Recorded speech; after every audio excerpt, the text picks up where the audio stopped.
right, we're gonna give it a minute or two here while we get ready to actually make episodes, because we are going to be making episodes and talking and things and whatnot. If you're showing up for the VOD, video on demand, later, you can smash the like button. I know I'll be probably encouraging people to do that in a moment too, but it helps the algorithm.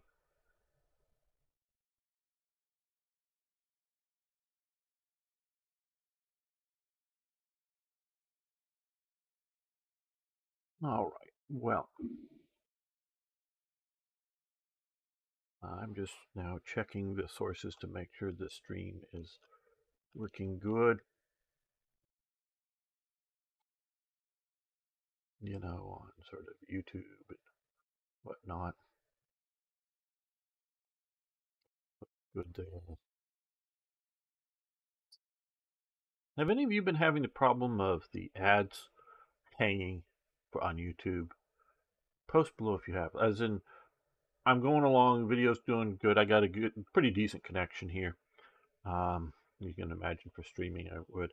And then the video just hangs with a little swirly thing there, and I know it's trying to load in an ad, but YouTube isn't serving up the ad for some reason, and I don't know.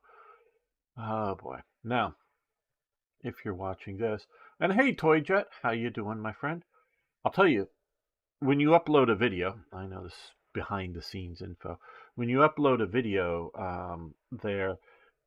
if you don't immediately, well, very soon after uploading it, put in ads manually, YouTube will automatically stick in ads. And I often upload a video maybe a day or so before it's actually released to you guys.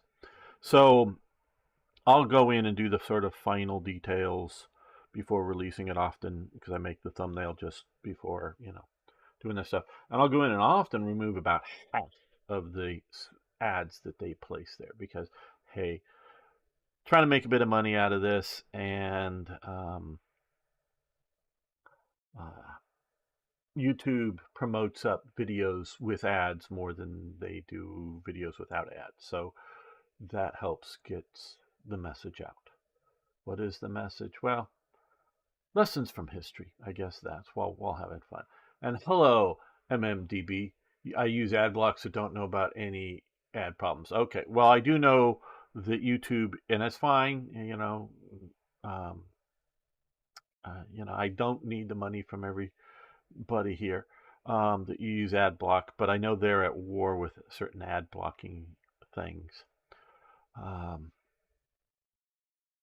I hear, and God, I'm not anywhere on the inside, so I don't really know, but I hear that the free internet, I'm about ready to sneeze here, the free internet may be going away. So, because a lot of the venture capital money that's been poured into the internet in the last 10, 15 years is severely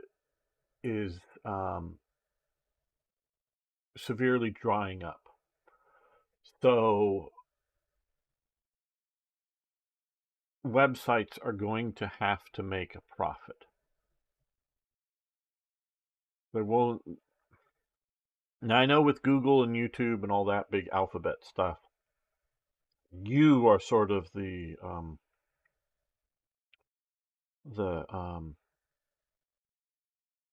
profit, the way they make it, in that they're selling your information on to other people, so they may be able to keep the free element going. But I suspect that things like YouTube will, maybe in theory, either limit bandwidth, so your quality will go down, which they already are if you don't realize this. They'll often auto set you down. I make everything at 1080p for whatever good that is, quality-wise. But they may go down to 720 or whatever, unless you force it up. But they may put an actual cap on free usage, and they may do things like whether it's the amount of data it is, so you get more watching out of lower grade stuff, or just put a max capacity of, like say, either data or time on YouTube for free. Some, and or pay us a monthly subscription to get unlimited use. And so, because I don't know if the ad revenue is going to be there for them. Yeah, things are changing. Hello, Arno. Good to have you here. Okay, well, I guess enough of me talking about things I truly know nothing about. All right, let's make an episode. I mean, I'm just guessing about all this stuff.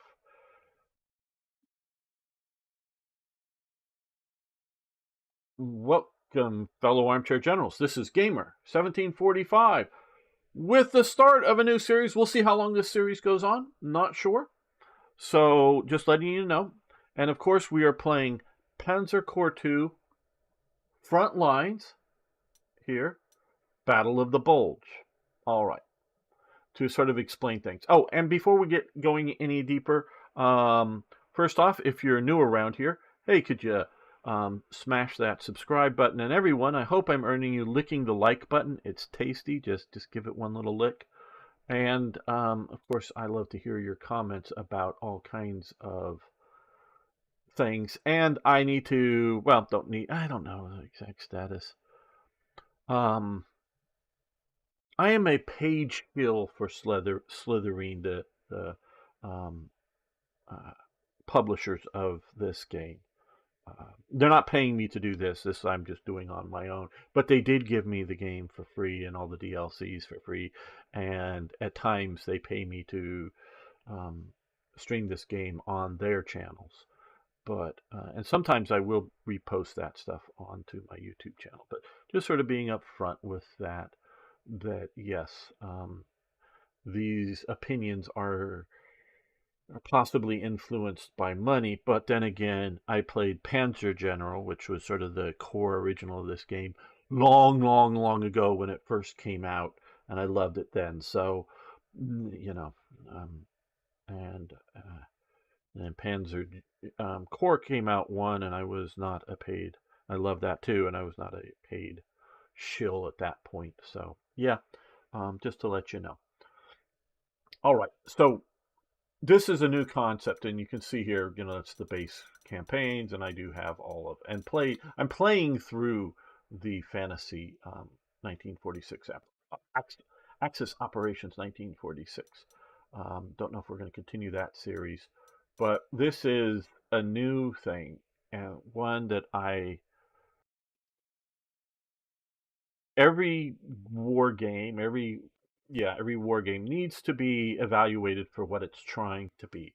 Is it trying to be ultra realistic, something like War in the East 1 or 2 or whatever by Gary Grigsby, or is it trying to be Axis and Allies, or something like Panzer Corps, somewhere in between levels of realism and detail and all of that stuff. And this is, like I just sort of intimated, somewhere in the middle of how realistic, and no, these aren't terribly realistic games. But one thing I've always objected to with all but the front lines here, and we're going to see this, is the scale changing. Because sometimes you're playing what looks to be a smaller operation, and other times it looks like you're playing what is all of Fall Gelb or something like that. So, or a major element of it. Like core-sized element of it. So the units, are they platoons? Are they companies? Are they battalions? What are they?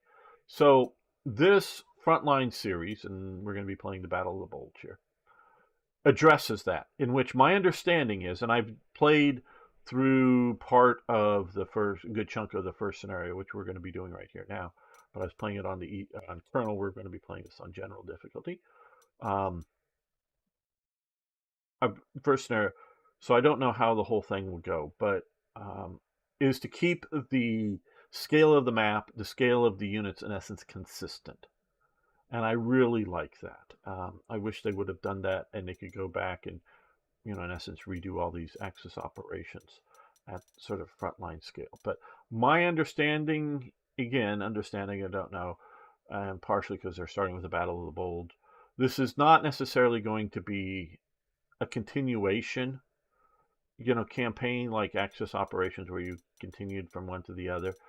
I'm guessing here, and again, I don't know for sure, this is going to be a specific closed campaign, and then theoretically, and again, I don't have inside information on this, the next one might be a North Africa campaign. And I do know that they have asked, if you want to go to the Slytherin forums and give them feedback, they have asked for, and it's taking a long time, sorry, input as to what campaigns you might want to play. They might go back and do like a North Africa or a Sicily campaign or an Eastern Front campaign under the Front Lines banner. So I don't anticipate like when you get done with this, carry your forces onto the next one. It will be a unique setup. So we're going to get into play this now. Actually, finally getting into playing. All right.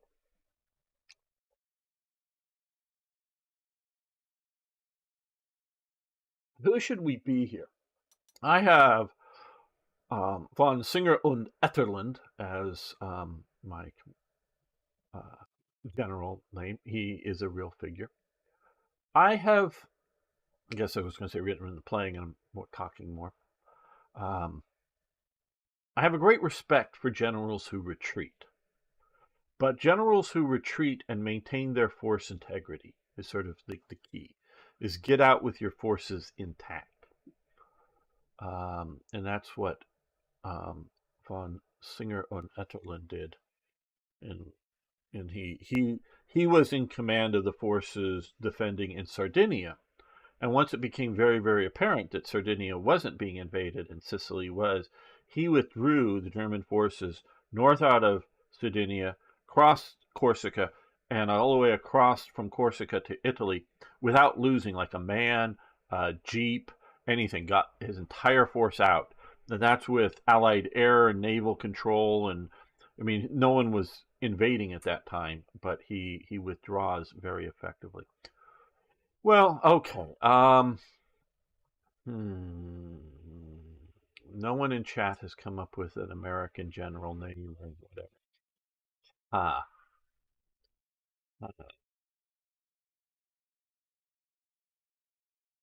I think we will go with Rogers. Rogers. Okay, but we're going to keep the same traits here. So we're going to go Panzer General. I like that. Even though that may not be the best for this scenario, we're going to go no overstrength because I don't really feel the need for overstrength units.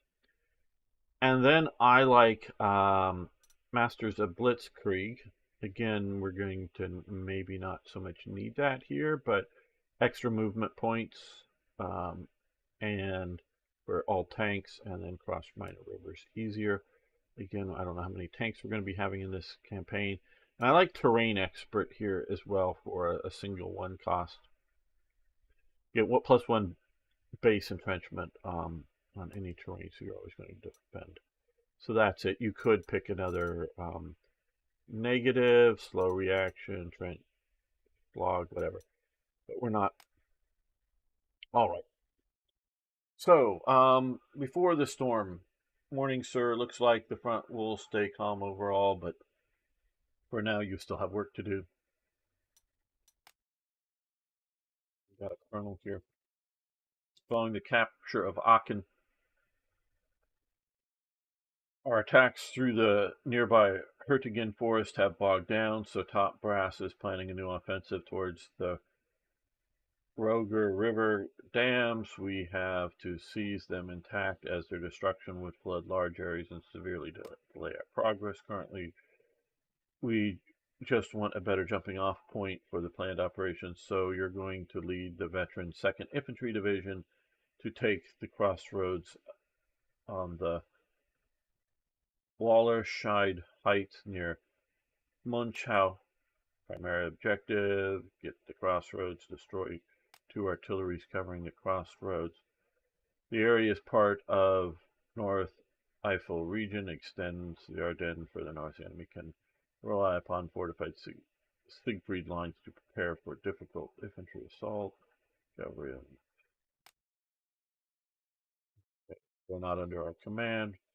Focus on your objectives. Okay, so we're going to do this. Right, okay, let's see. We're getting a double attack person.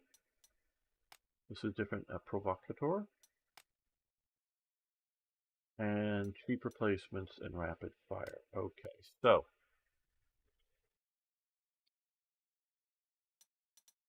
we will get rid of our objectives. We have some points. We have some more points that we can use with this game, and we currently have a limited force selection. I really like artillery, so we're going to go with another batch of 105 artillery. That seems good. Now, the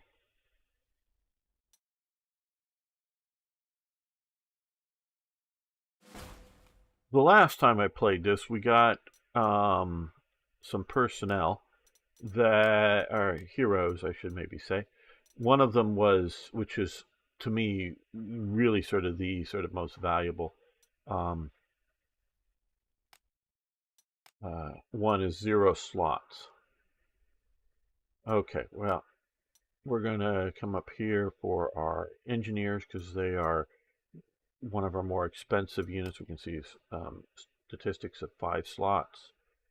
So, and prestige is reasonably high.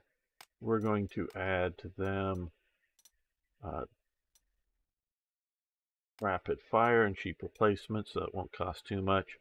For our big, huge gun, we're going to do double attack, so we get 2 shots at us. We have a tactical bomber of a light scout plane. Okay, so we have a little more here for slots that we could do.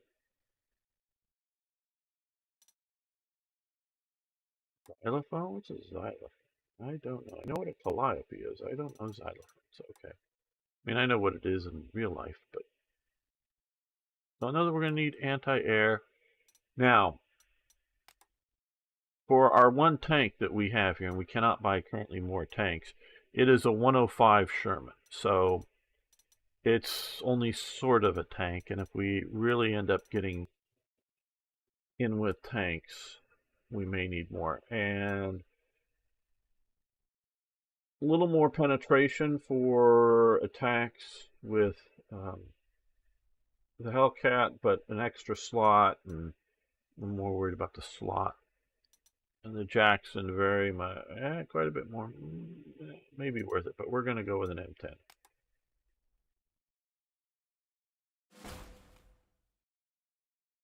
And we have 3 more. Well, let's, okay, bridging unit. Well, this map, I don't think there's going to be too many bridges needed, so we'll probably let that slide. Chaffee, that's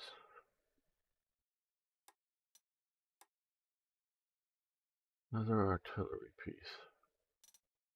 Mobile artillery piece.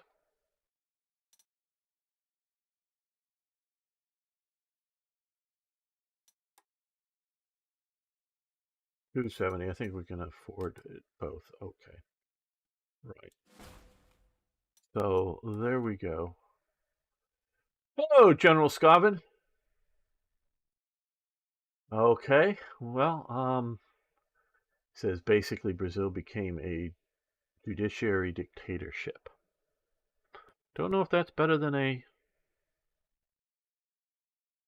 martial or military dictatorship, but yeah, Brazil's had a lot of wacky governments ever since their independence. All right, so we're going to, I think, end the deployment phase here.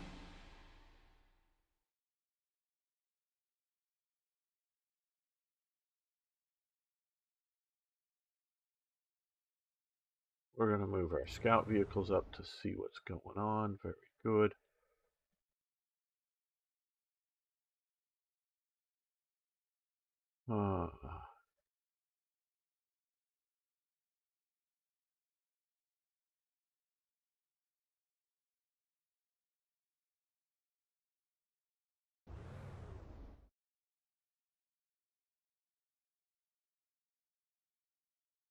These engineers are going to come up to there, so these guys are going to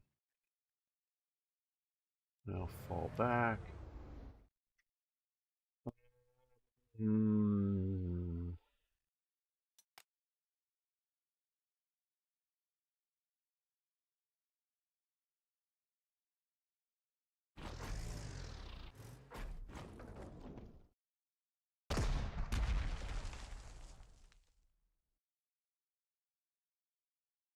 The thorough piece became like a stop of opinion and words. Well, opinion and words have become a crime in Britain, so I don't know that Brazil is special with that nowadays. It's definitely, things aren't good all over. Okay, we're going to come up. All right, this is what we're going to do. We're going to come up here with our chaffee. We're going to come up with this in the artillery mode. We're going to fire some more there.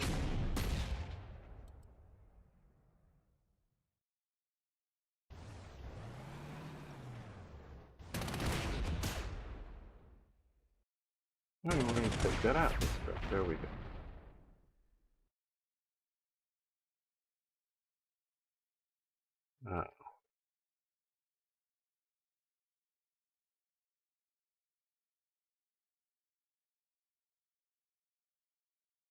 Don't want to. Oh, that's actually better.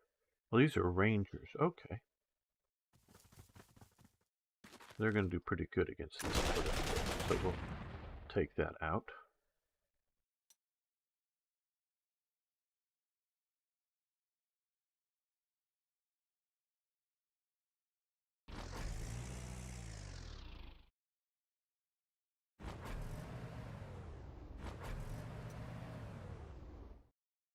And we're going to use the good weather to spot some artillery and other things.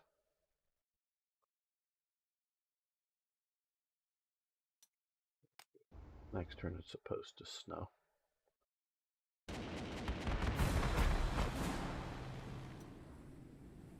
Okay, so we've taken out both of the fortresses.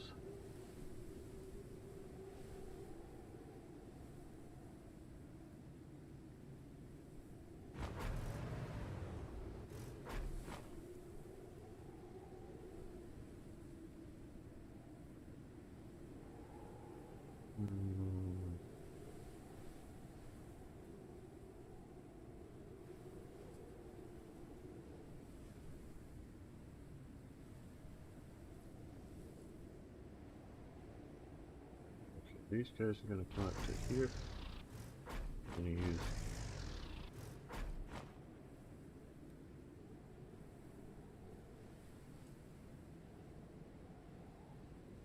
reconnaissance to look into here.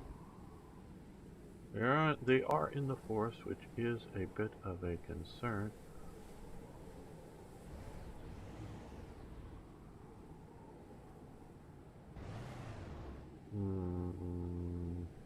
No, I don't want that.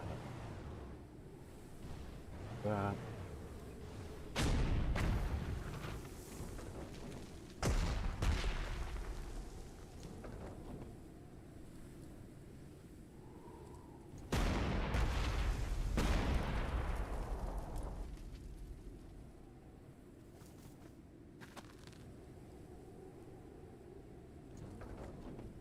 We'll leave that there.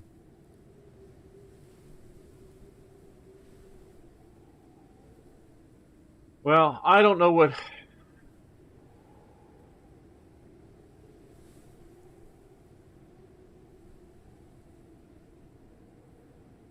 I don't know what Trump can really do about Brazil. Oh, we have a unit back here. I left. Didn't move up next. We'll get him moved up now.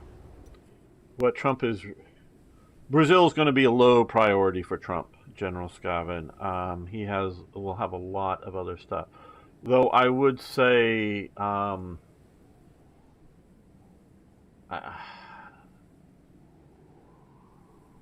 he has different opinions than our current government on Brazil.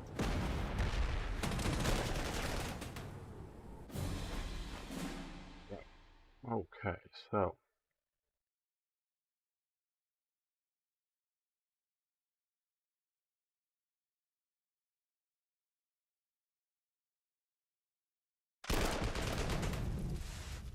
use the engineers to clear out there. Move up the anti-tank guns to keep them from being overly damaged.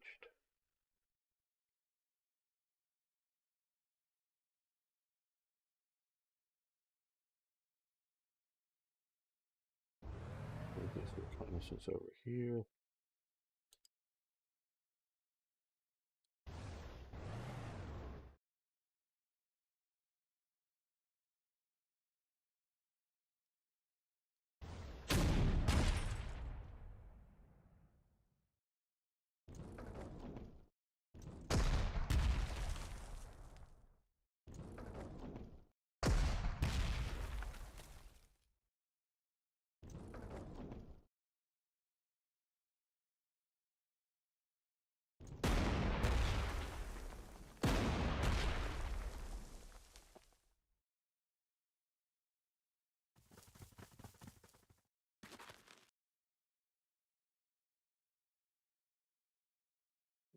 But slowly, I think it's rapidly turning into Venezuela.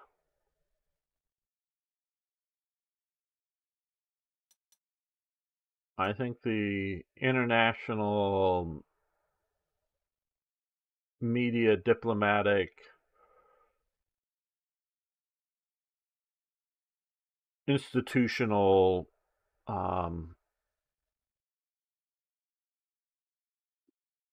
complex, if you will, was so anti-Belisario, or however you pronounce his name, not Belisario, but I know that isn't his name. Bolsonaro, sorry, Bolsonaro. Don't mean to be sound too ignorant. Bolsonaro.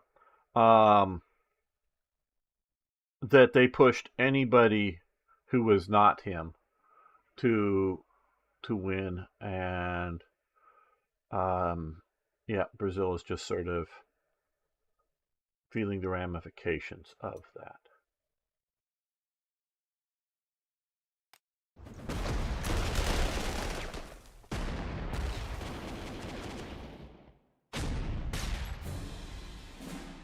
Okay, well, now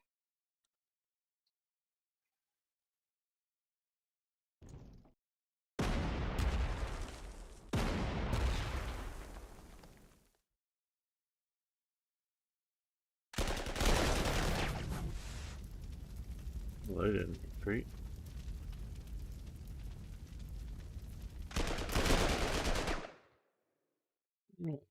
Well, maybe, yeah.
Oh, 222s over there. Okay, cool.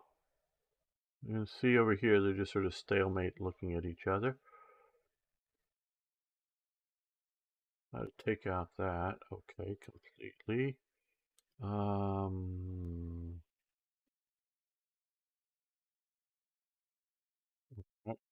Let's take out the anti-tank gun. That, of course, is useful.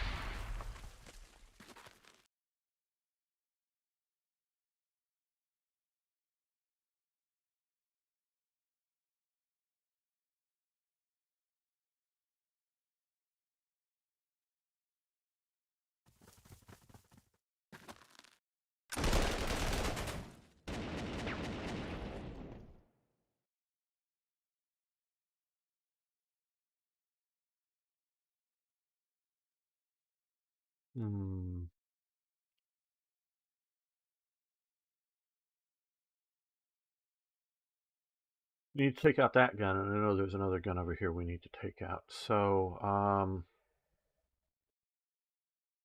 yeah, we'll come to here with this as sort of backup.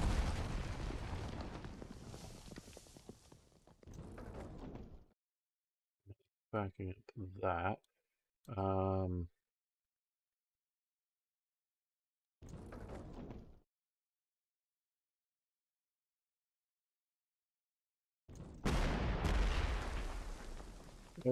Have everything: media, university, judiciary, and all systems. Yep, that's basically it in most institutions around the world right now. They have all of that.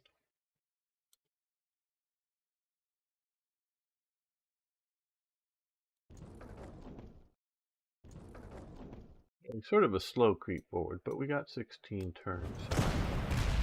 Feeling I've got to achieve all of it. Okay, that worked out fast. They came and attacked here.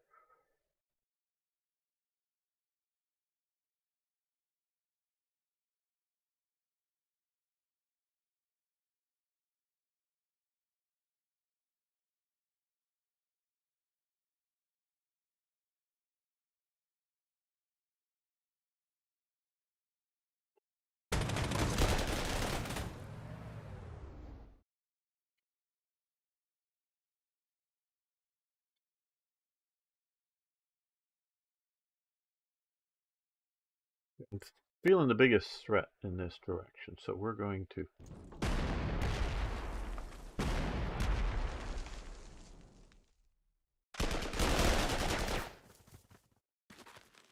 do something just about like that.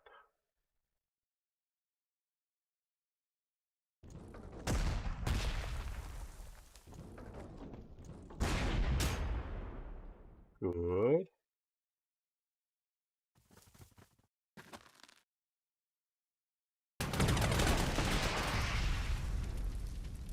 All right.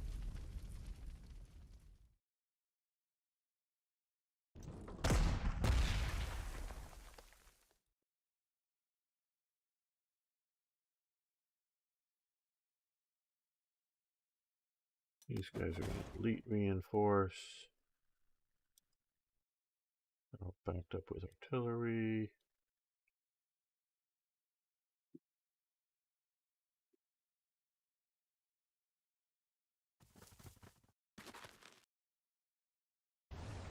Backed up with anti-tank guns.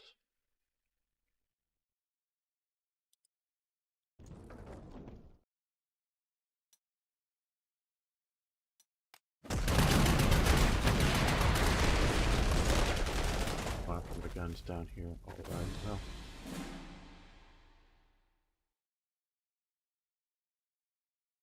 Say I was sort of fearing that more than other fronts.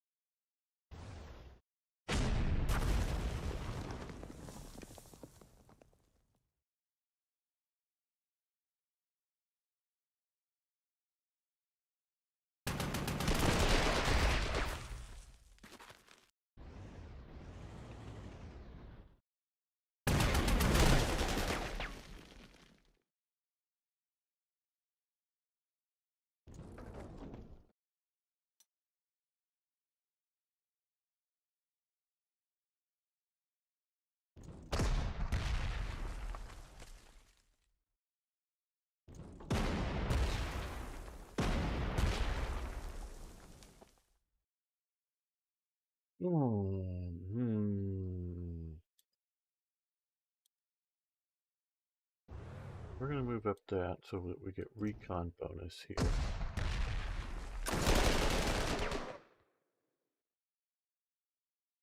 Now we're going to aggressively push up.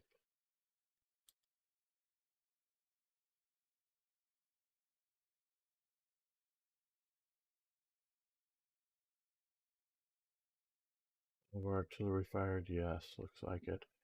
Okay.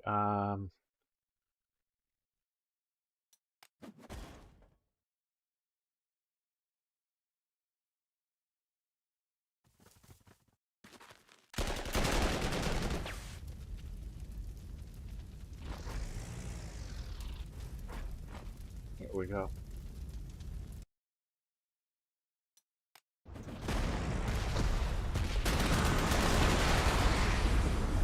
That was a bit painful for these guys, that flamethrower.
Alright, good. Take the gun out.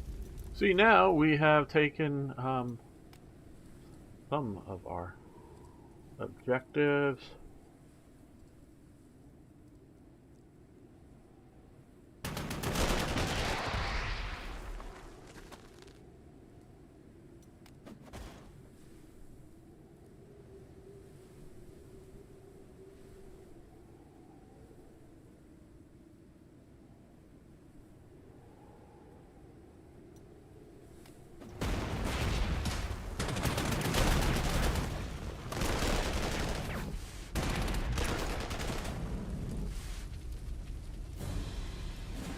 Oh wow, they didn't do so well, did they?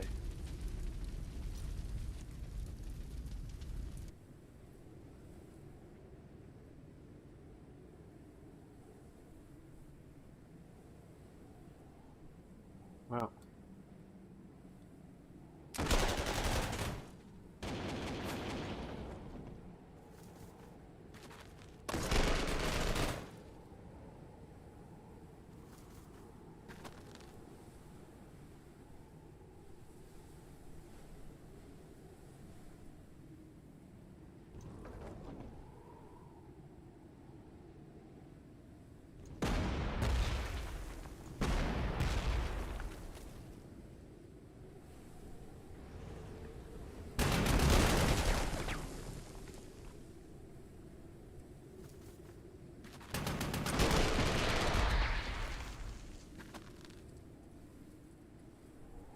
we're gonna lower his gun back down. He's gonna take out these troops in advance. And he's gonna come here and knock out the Martyr 3. Boom, there we go. Right, won't be a terribly great... Oh, we could fire over here, I guess. Yeah.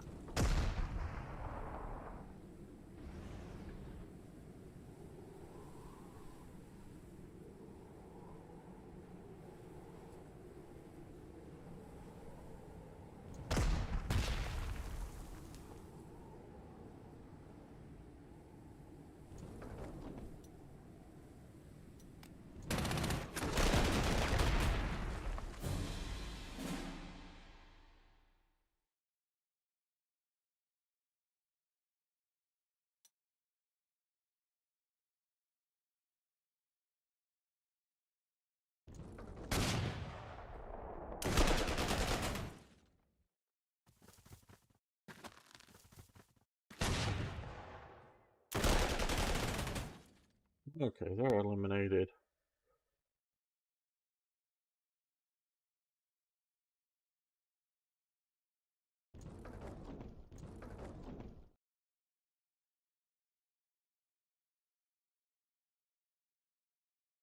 I guess we'll do it.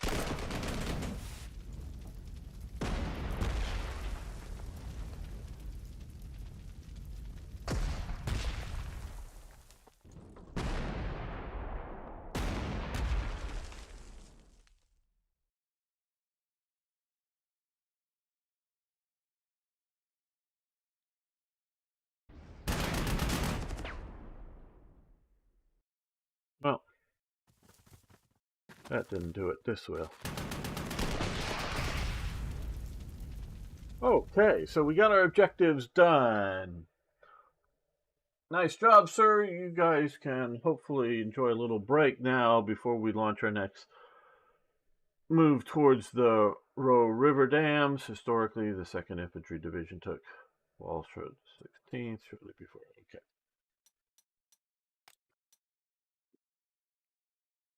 Now, whether the few people that are here live with me or the 100 or 2 that are going to look at this a bit later, why do you think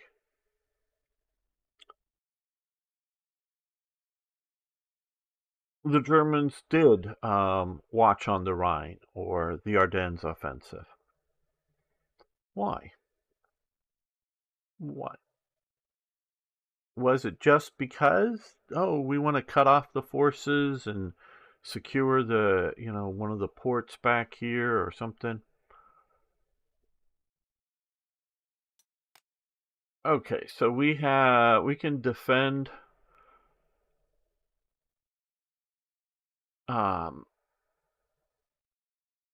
Moonshau or Elsborn or whatever.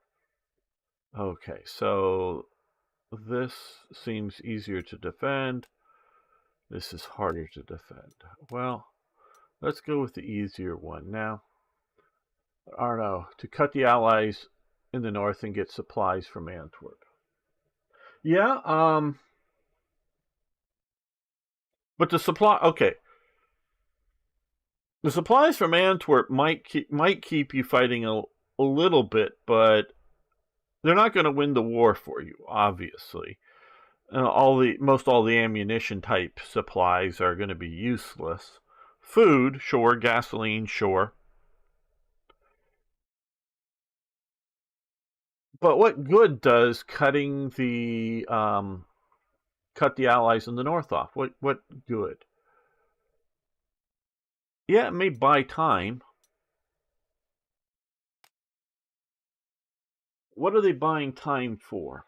What do they really think? Or is it just such a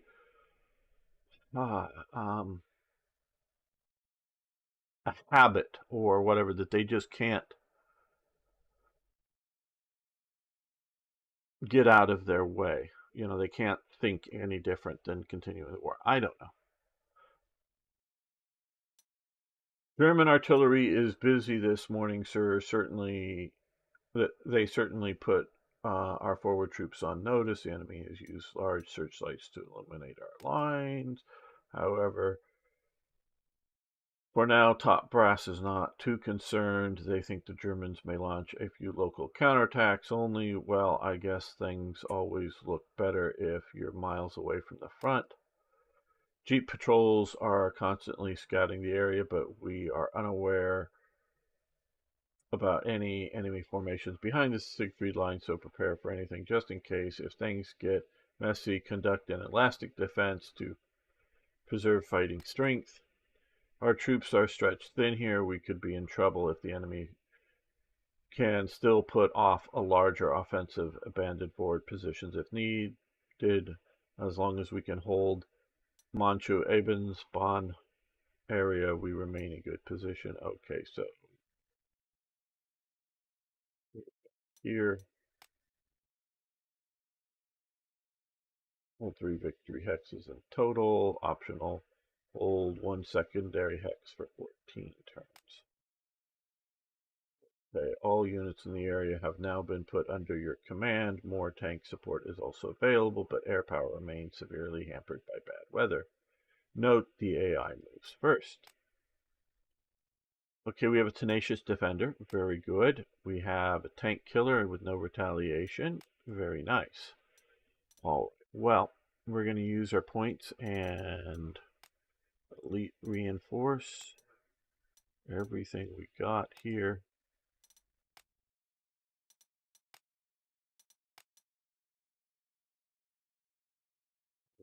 Okay.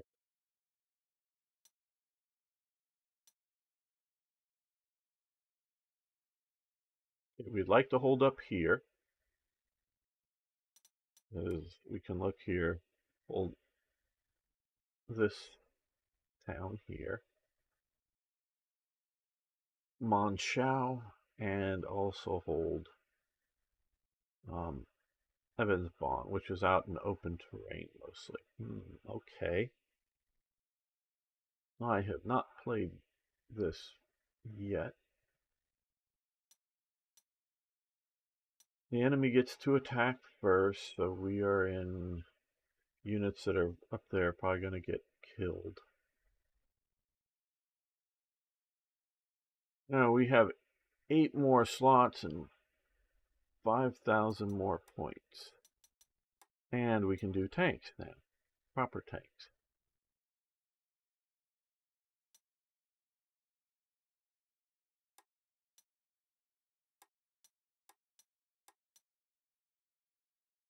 Just defensive abilities here.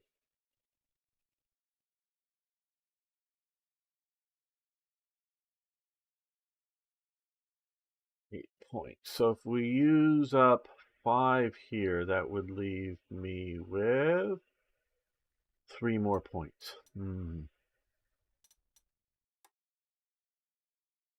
Well, we could do another Wolverine.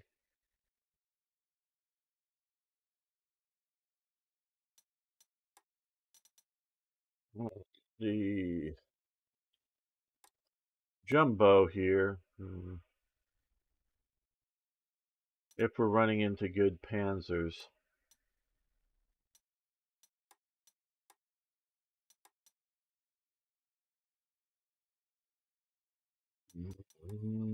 Tough choices, tough choices. Okay, well let's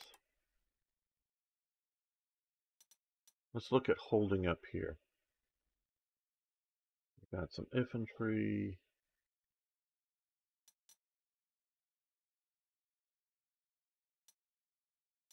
Let's try to hold one of these things for 14 turns. Is it just 2 of the secondary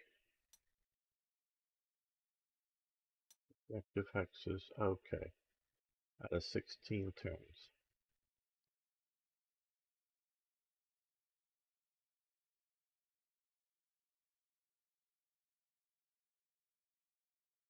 Well, this one here, this is where we just fought the battle.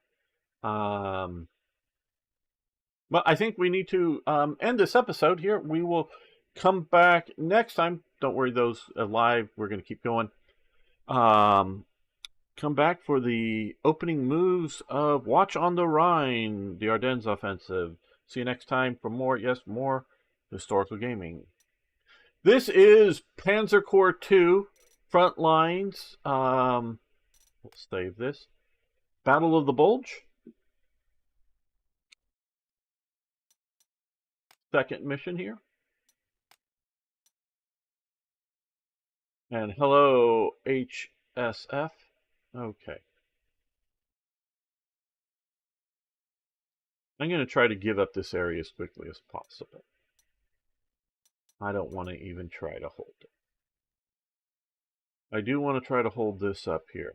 Wolverine.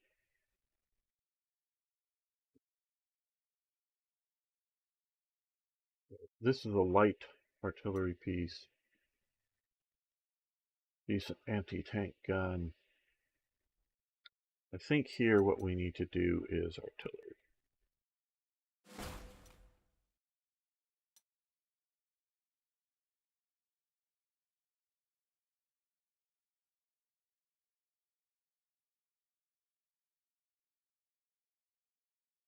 Maybe get rid of.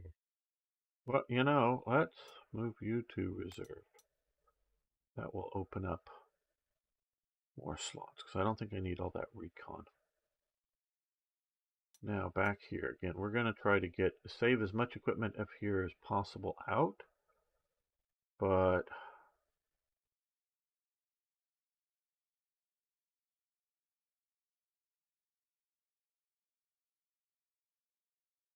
I think back here is where we're going to fight this.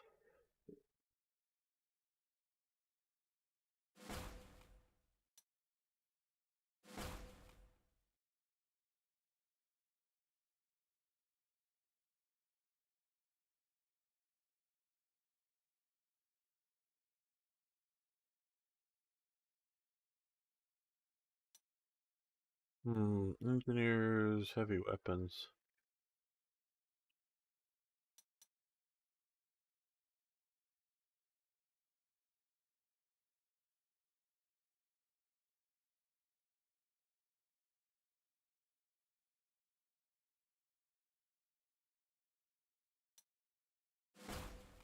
Put some heavy weapons there. We've got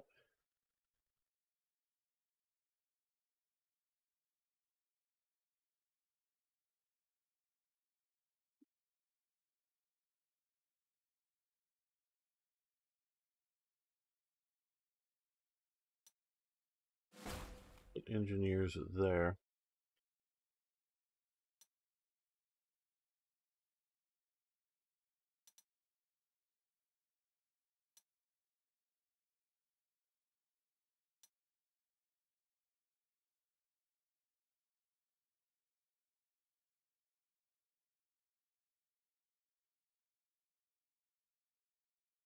Don't know how much we'll be able to save up there.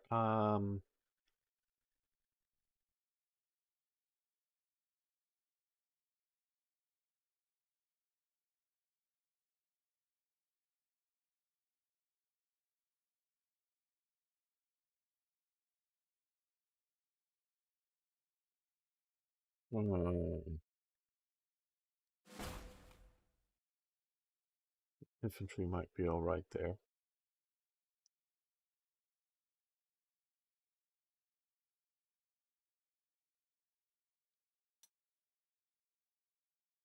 That's an anti-tank gun, so we don't need another anti-tank gun right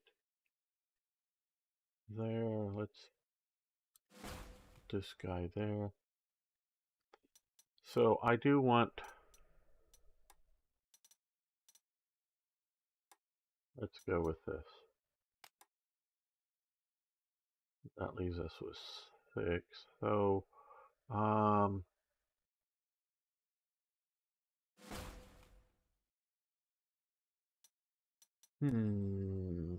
with 6, you get egg rolls, but,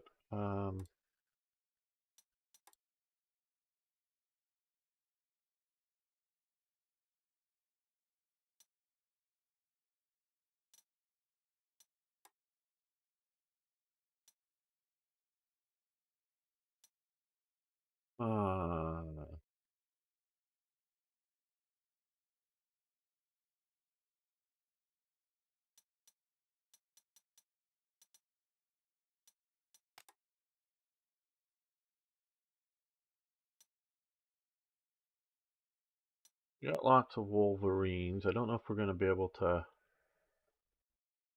reinforce these later on. So,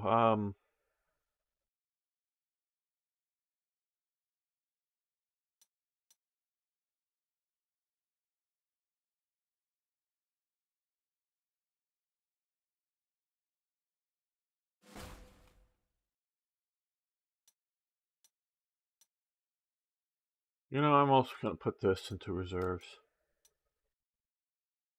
That leaves me with 8.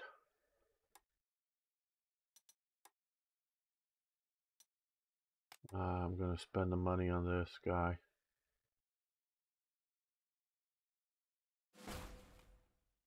Him there.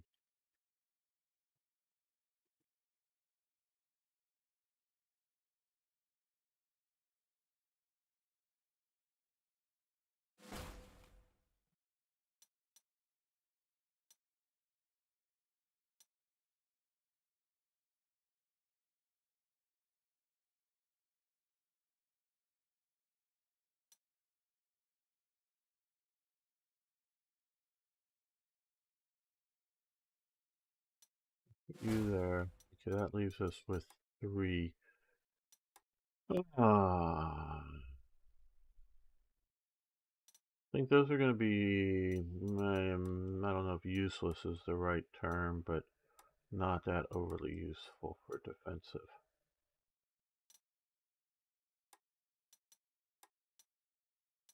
I really do like artillery in this game. We got 2 guns up there.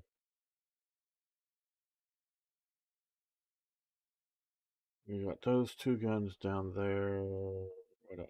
What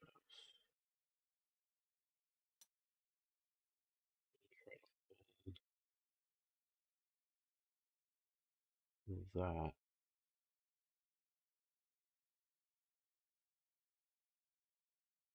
Well, yeah, the game should be decided by 45. I don't know what scenario you're playing, but you know what nation and whatnot. Think here. Do I want more artillery down here? Well, I want more artillery everywhere. We have the 105 from there. So we've got 3 guns down there. We've got this guy here, 75. We got this 105.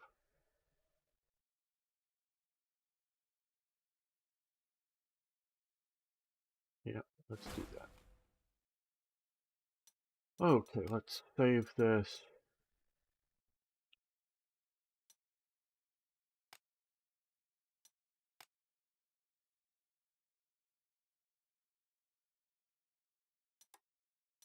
In reserve, we've used up the maximum amount of slots.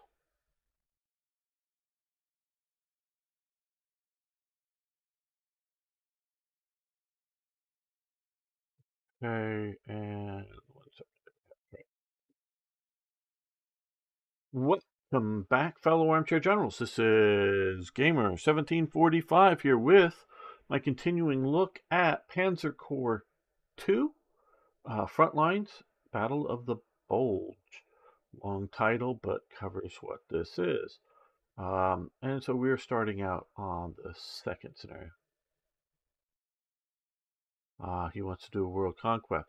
Well, you know, General Skaven, who's talking about Hearts of Iron 4.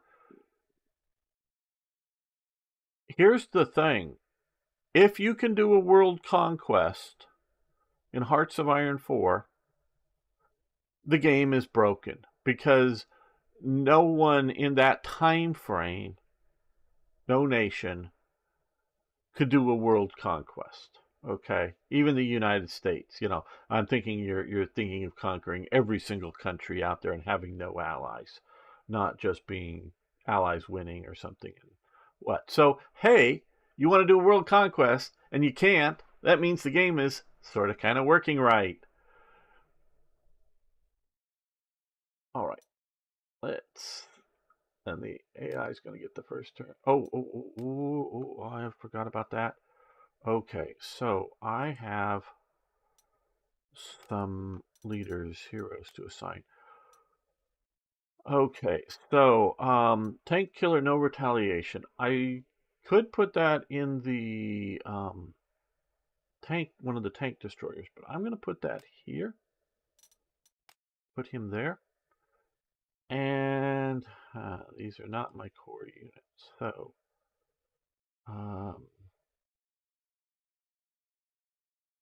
but that is my core unit, I believe. Yeah.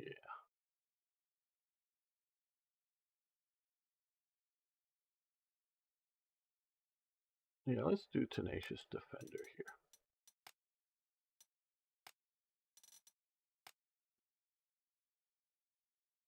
All right. Hey, Beam Slam. Oh, that should be.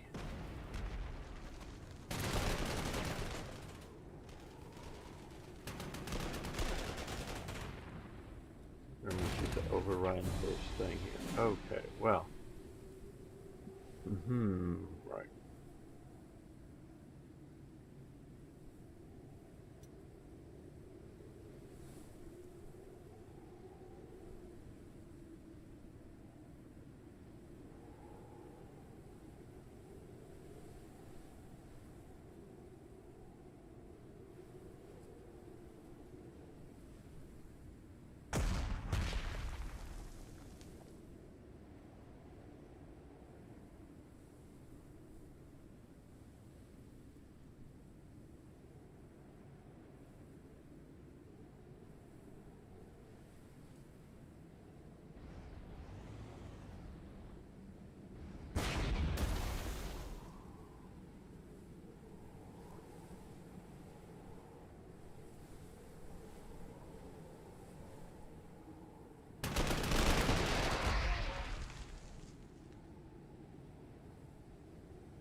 Take the shot with the hetzers and retreat back. Let's get these jeeps back to here.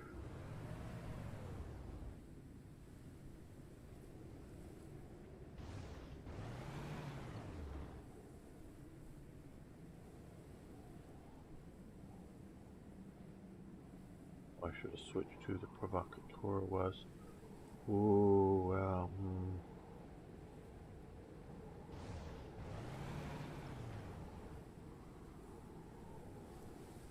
Alright, well these guys here, I want to move them, move these into town.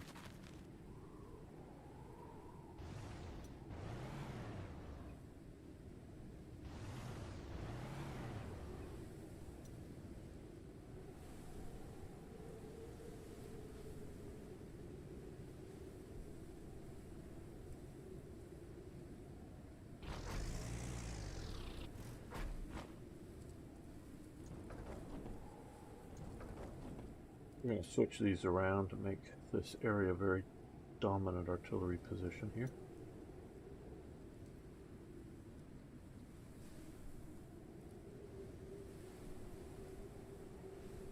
Yeah, well, a lot of nations, Hearts of Iron is still very unbalanced.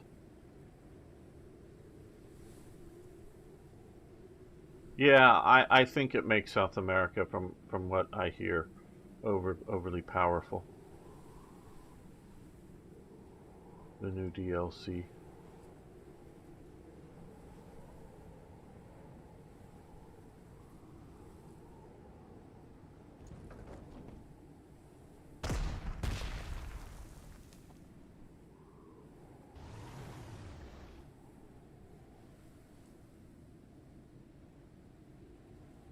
All right.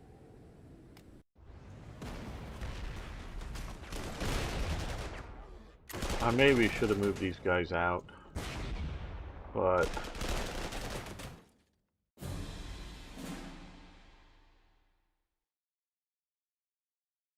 don't know. I think they would have gotten overrun had I done that.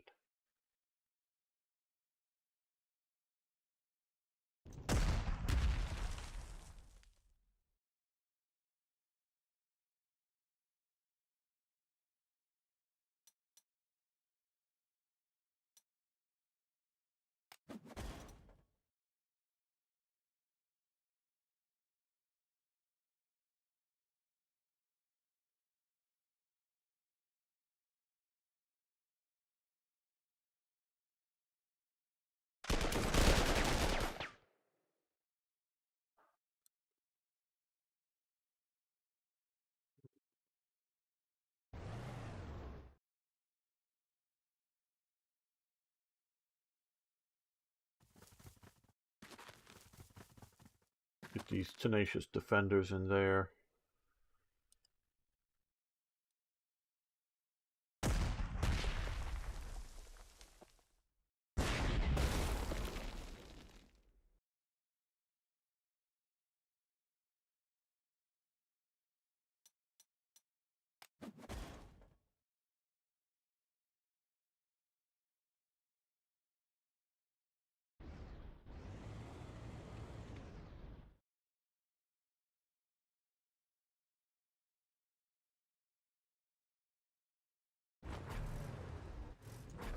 There we go. You can see he now is going to have a huge area of defense.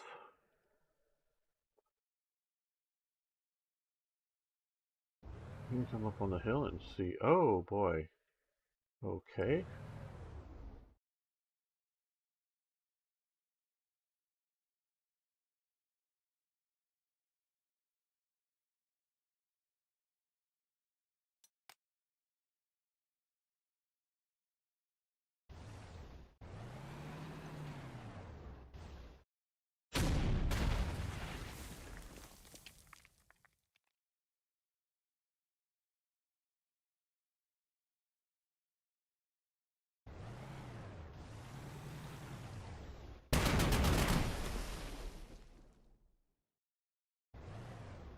There we go. something of a proactive defense here.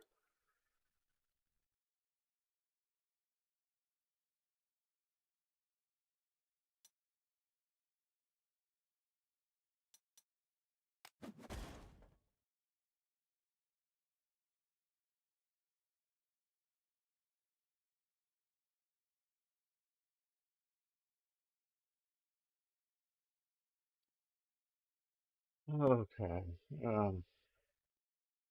Feel like Paradox copy mods a bit. Oh,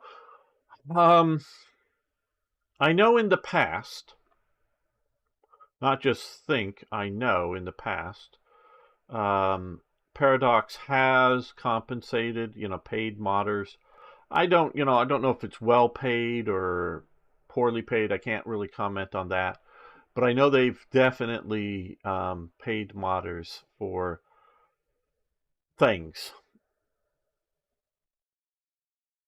including a lot of the 3D models. I forget the guy's screen name, but made a bunch of 3D models early on for to mod for Hearts of Iron 4. And Paradox just paid them for them. They were so good. I think part of it they didn't want the competition. Because it was going to be the mod content was going to be as good, if not better, than what they were going to do. So they've definitely paid people in the past. So, and I think they don't necessarily actually play a lot of mods. The actual designers, I know in the past some of the beta test people have played, like Dan 9L have played a bunch of modded games, but I don't know how much that information gets to the developers. The details of that, like this mod does this thing really great, you should, try it, kind of thing.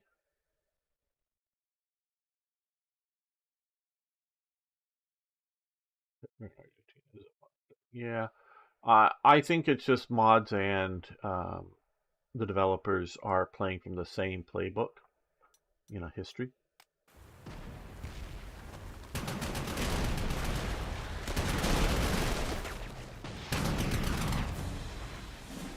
Okay, well, that is still around and reinforced and doing reasonably well. Okay. Yes, rain, no air attack.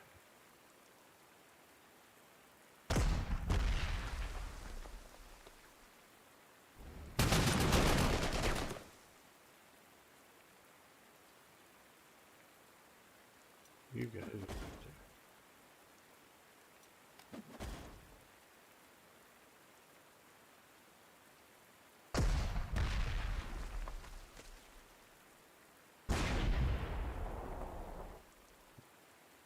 Useful.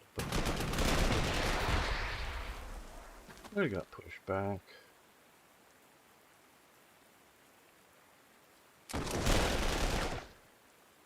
They're now fairly well gutted. Okay, well.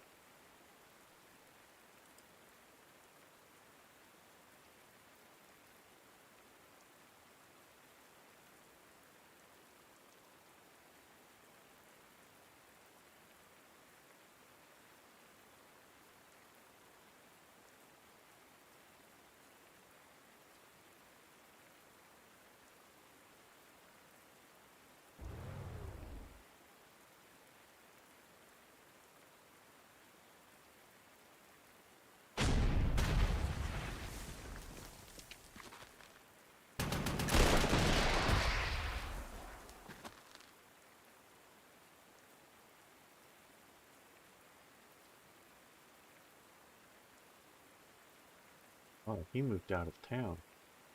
He is now vulnerable.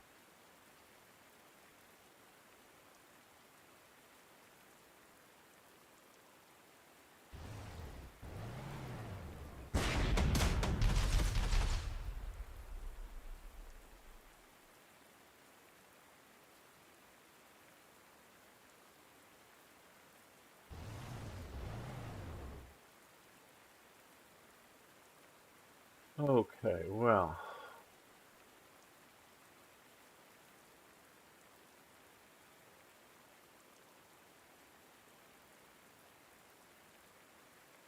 I think this guy's more useful to try and get. Or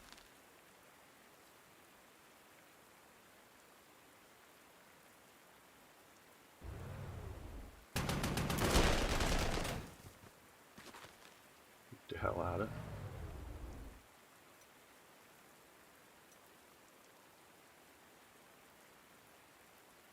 Well, good. You're trying to be better in Hoi 4. It's always good to practice. Have a goal. I like one particular mod very well, the one who gives all the friendly AI units your control so that you don't do mindlessly assaults on enemy strong points. For Hoi 4? Yeah, I don't know if this is... I would like to be able to play... I've wanted it since Hoi 3. I mean, that was the first Hoi game I was playing. To be able to control the other nations. Not have it all aggregated into one nation, but to be able to play all of the, all of your allies. So that's what I would like to do. Okay, so here we push back. We've got that. Oh, Panzer Corps, you mean? Oh, yeah. That would be cool. That was what got me to play on the Colonel level for for Panzer Corps 2 because my allies were, like you say, doing mindless attacks.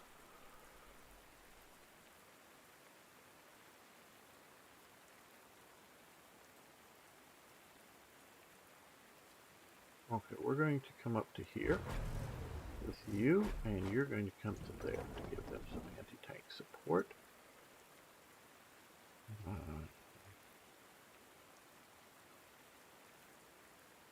That would be useful.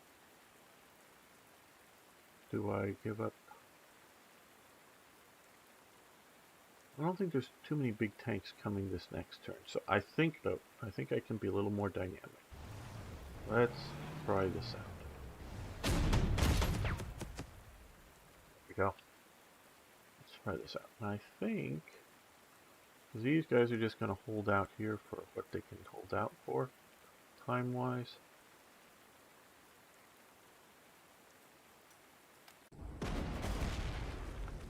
Puma's made it to the town.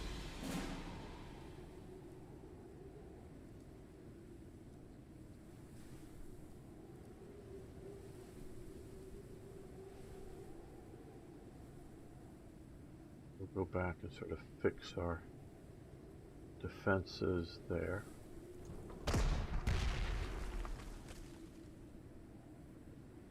No, I don't think I've ever tried strategic mind. I'm not familiar with that. That's for sure.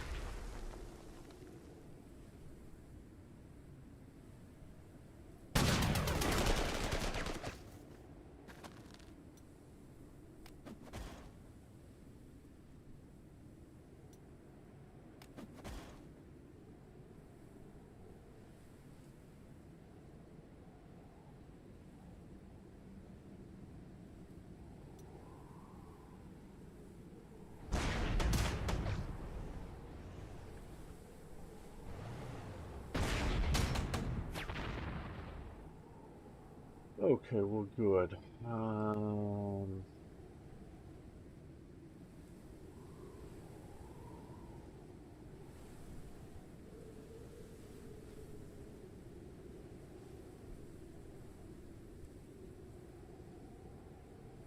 There's some Germans still there, so be a bit aggressive. Ooh, before we take out this unit. Be helpful. Put the anti-tank guns in there for this turn.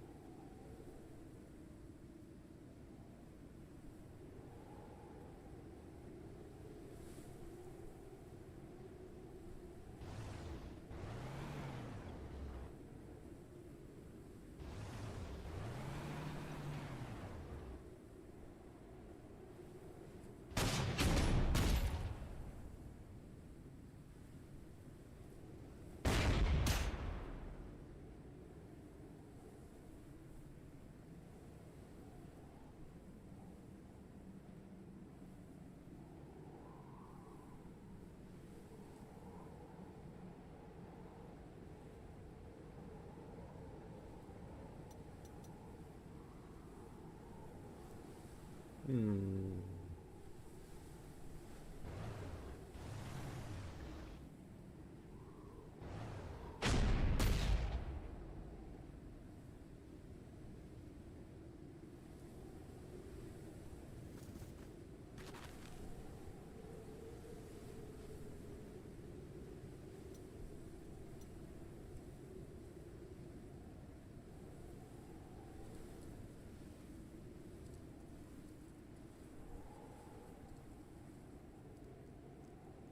No, I do not think I'm like yet faced with the biggest threats yet.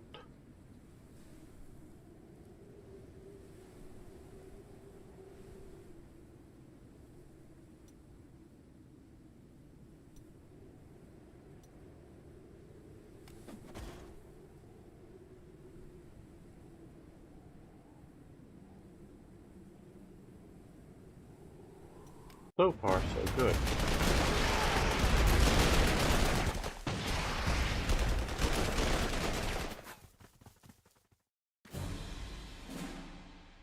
Like I say, so far, so good.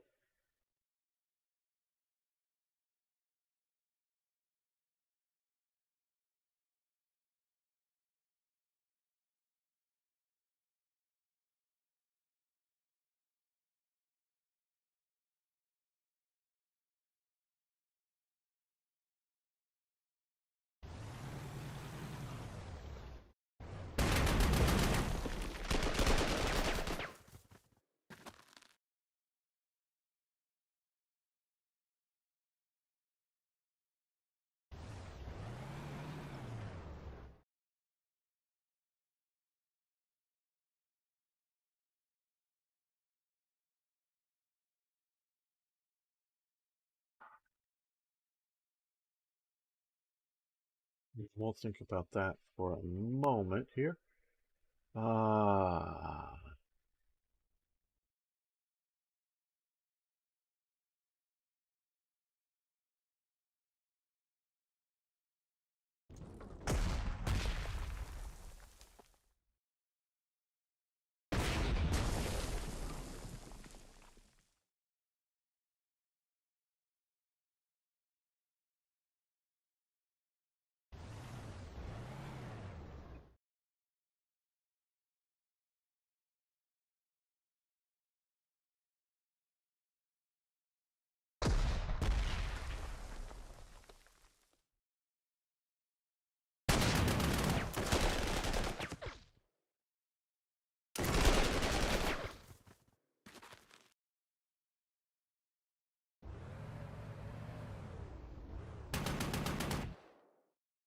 And rush back in.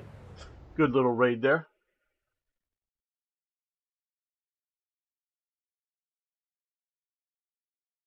With those jeeps.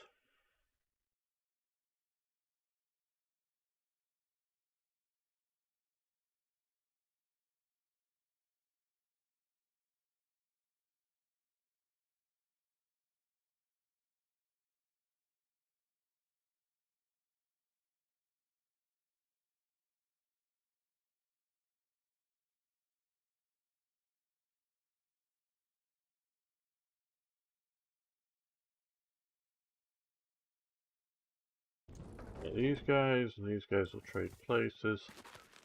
Don't know if we're going to try to hold that, but for the moment,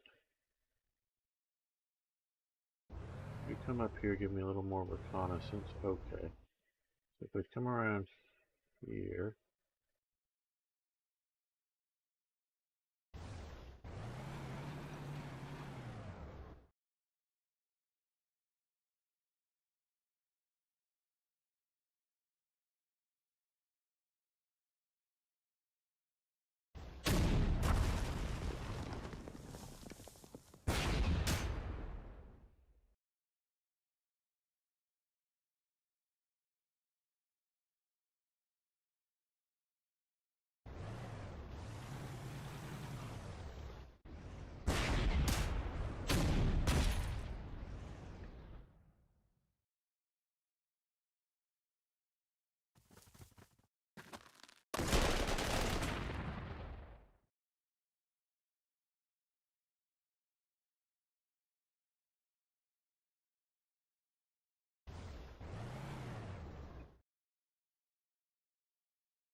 Good, eliminating that. That's very helpful. Very, very helpful.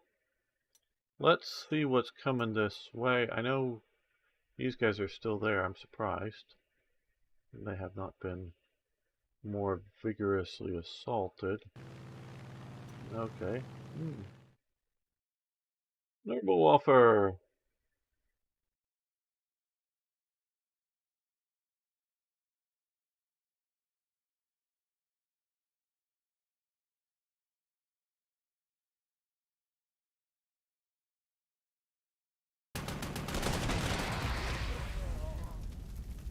Okay.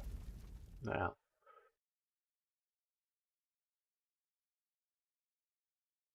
this has us doing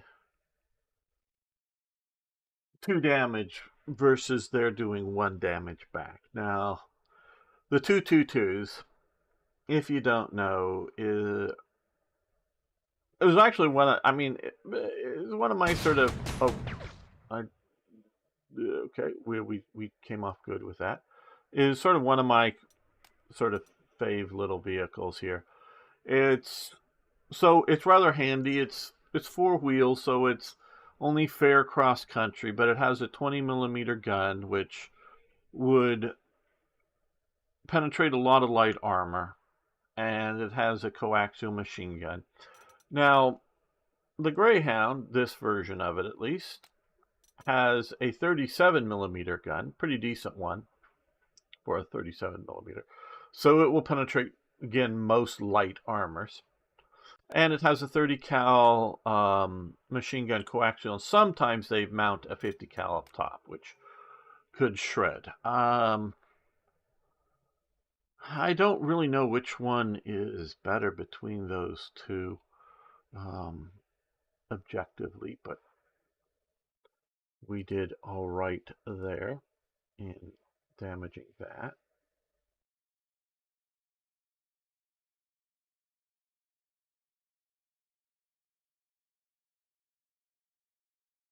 So we're holding in the north. We took out some Hetzers. There's still the Pumas that are something of a problem down here. We're going to fall back here in a bit, but not just yet. We got all the artillery sitting back here, but I'm expecting King Tiger tanks to come rolling through these plains or something. So, and needing to turtle up.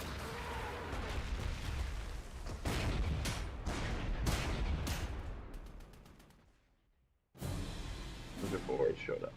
Okay.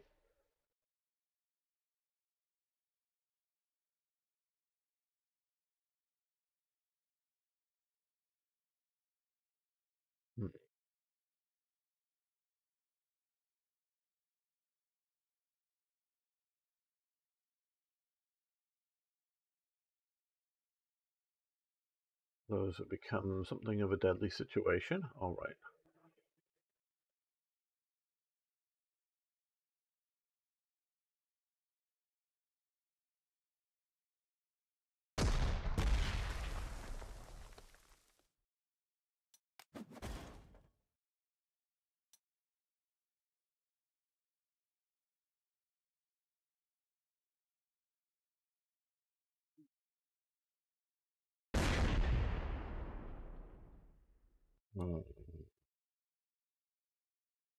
They can get up to there. They could move to there.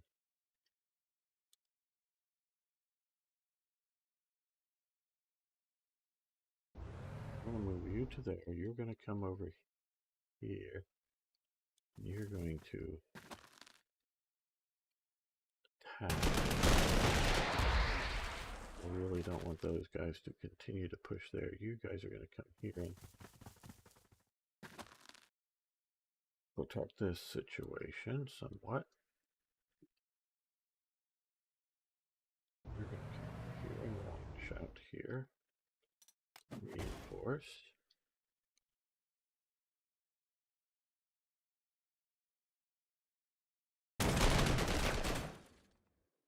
Maybe I should have attacked with this guy first.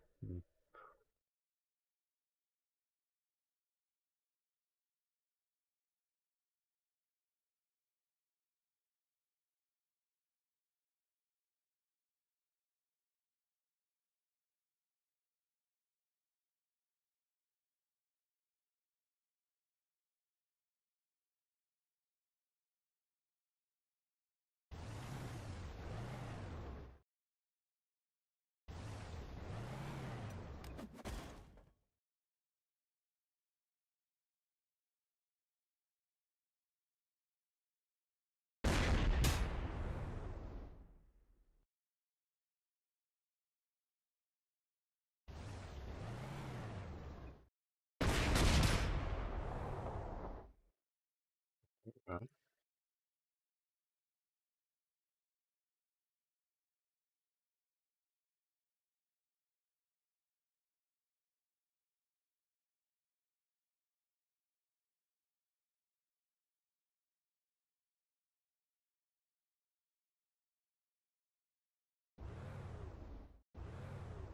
They're encircled again, so they can't reinforce. Good, that's what I needed.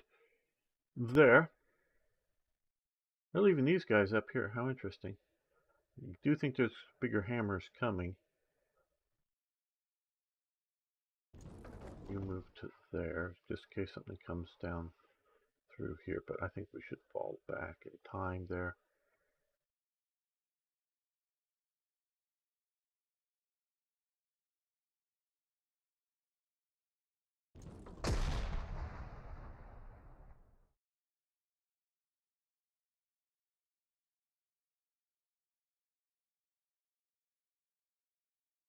All right, well,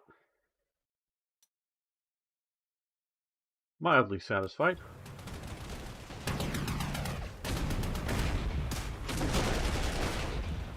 Got it with all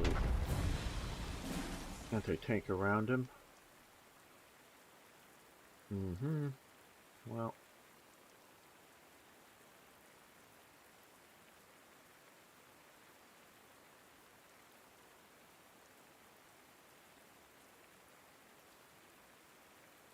you move into the hills, you get some anti-tank support.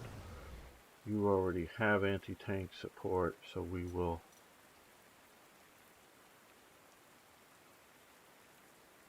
reinforce you.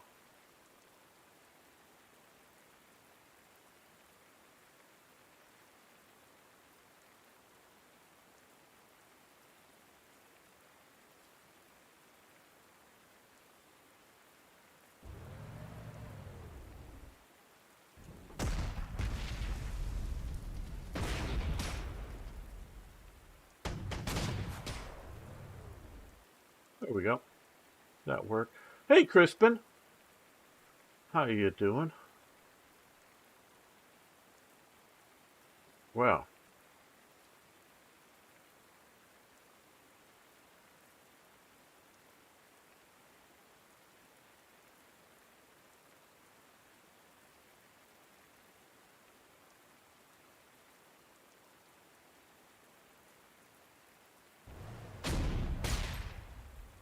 there we go.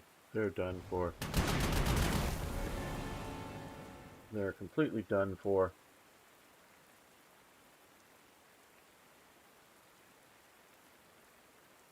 These guys can move up in the forest, will be a little better protected.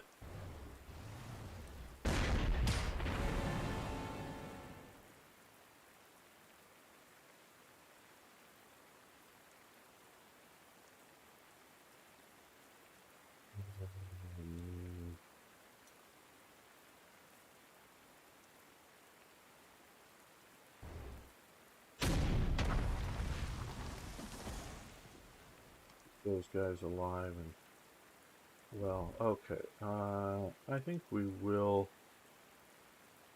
shift back here. Check out these guys to here.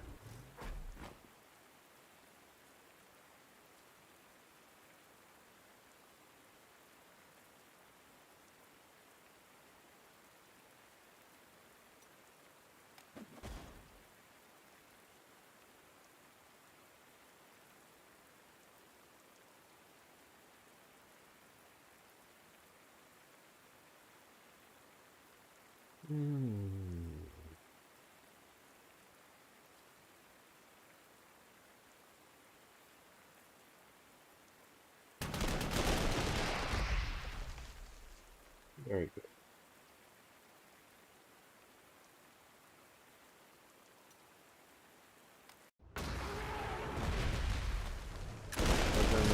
Showing up. Okay, well, that's fine. They're all out in the open. Oh, Stug showed up. Okay. So we found the Stugs have found us.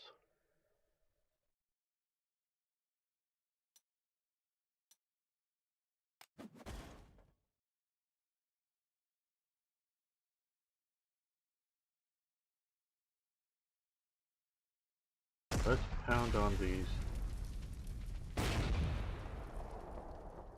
armored cars. They ran away. No, because of anti-tank weapon, right?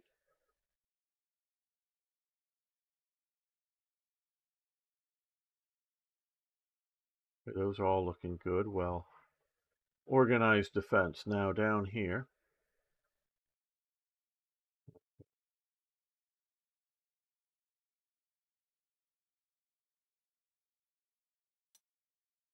these guys are too far out in front of everything.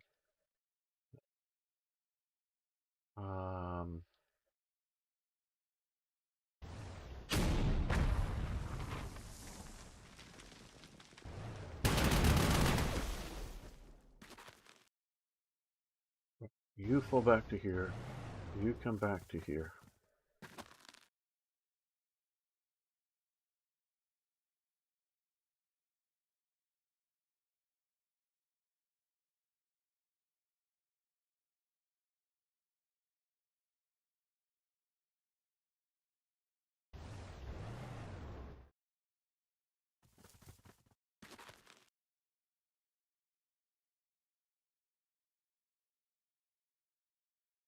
Okay, well, I think since we have some truck-borne artillery, we're going to move it up near the actual area of conflict, because I think it would be effective against the stugs and whatnot.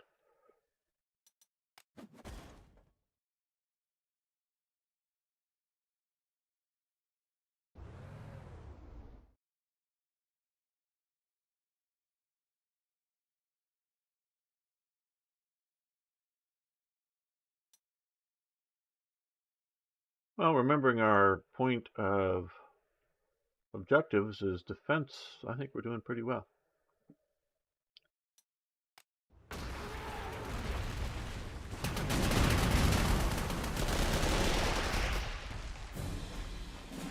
Okay, battling there. Let's see up here.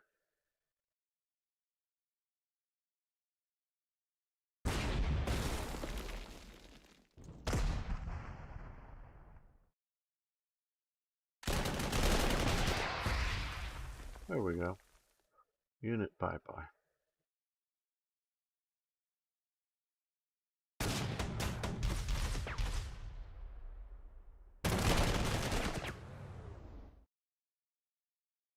Drawing them down a bit.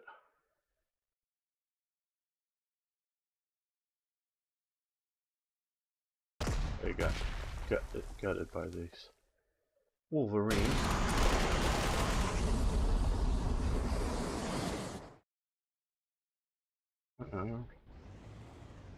We're gonna come and do that. Hopefully these guys will survive. Don't know what's coming down this. Well, nothing looks terribly near that road. So yeah, all right.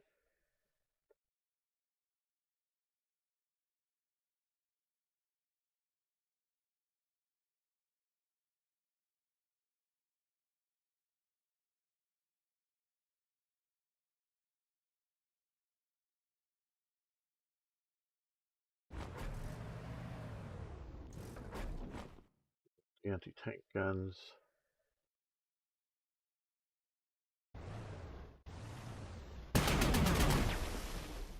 That didn't get me an overrun, damn. Oh well.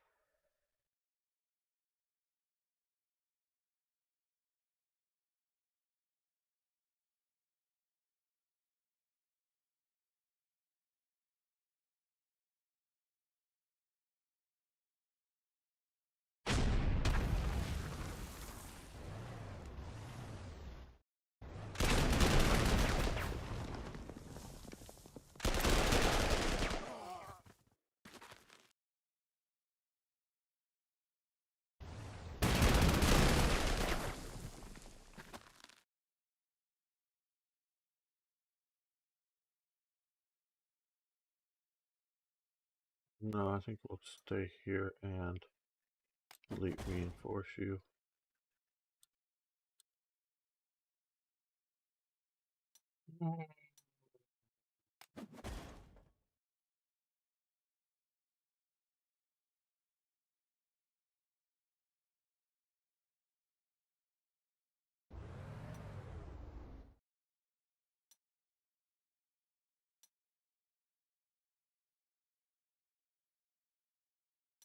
So our defense in the Battle of the Bulge is going well. But I'm going to end this episode here. I want to thank Tim, Strongarm, Niagro, Timothy, Sir Toyjet, Gary, Garrett, Marcus, Folk, and of course the great Hoffmanator for support over on Patreon. But all I ask anyone really to do is, if you like the video, you click the like button, subscribe if you're new, and it really helps if everyone comments on the videos. So I do appreciate that. That's all I ever ask anyone to do, but I need to thank people. And of course, see you next time for more historical gaming. All right, we're going to save this and continue.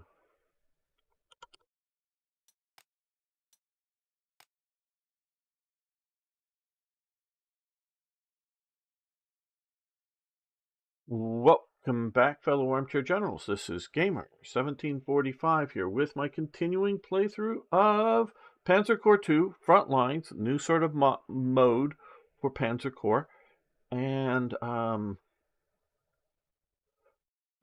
this is the Battle of the Bulge. We're playing the second scenario in this. So we've pushed them back. We've got these guys to here. I think we're ready to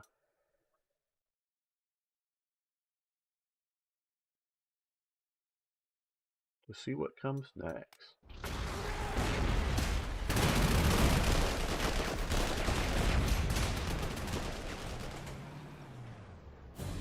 Stug ran away. Okay, but we got some stuff to see about dealing with here.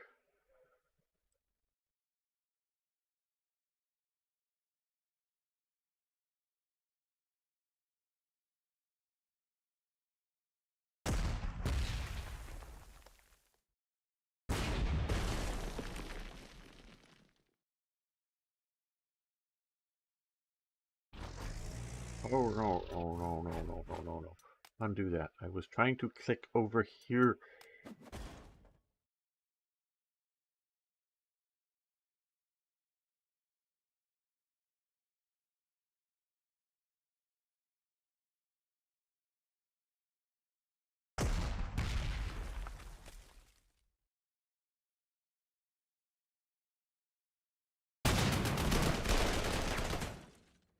Okay, we're going to fall back to the anti-tank guns.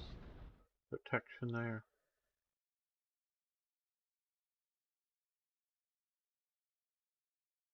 I think we will fall back to there. I think we're dug in well enough there.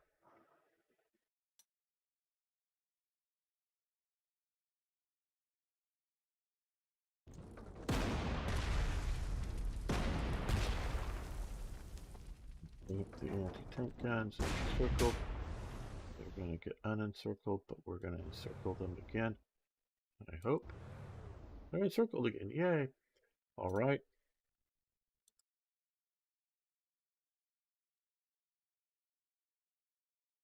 They're bringing up flat guns to shoot at me now?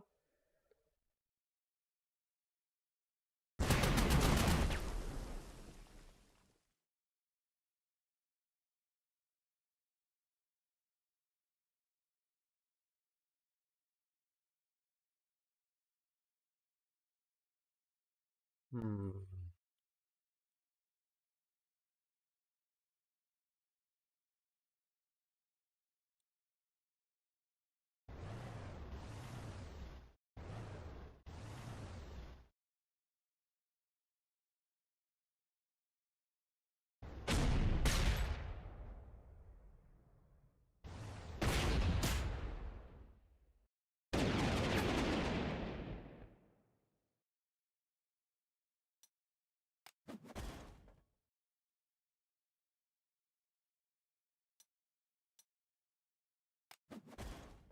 Might as well get these guys up fully to strength.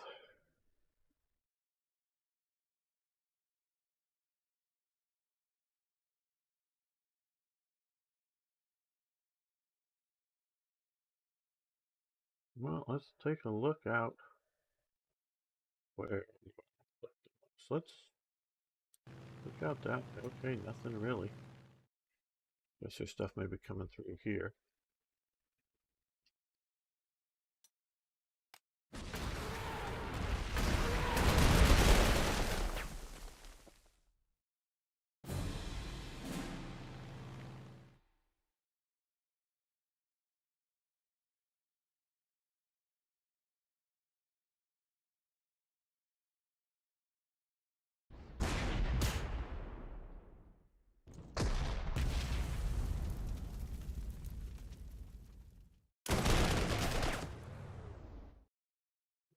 I did a lot of damage. Hoping to be able to run away after that. Yes. Jeeps with 50 cows. Wonderful things. Hey, ZZ, how you doing? All right, well.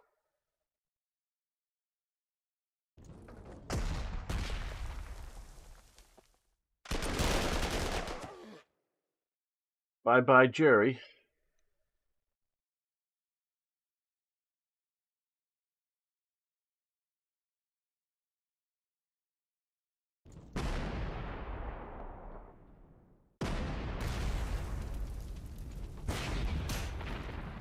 Right, well, good. Now you can come back to there.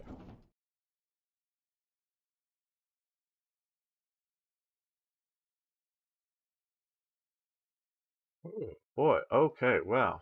Okay, we got wasp over there. These Duca on right.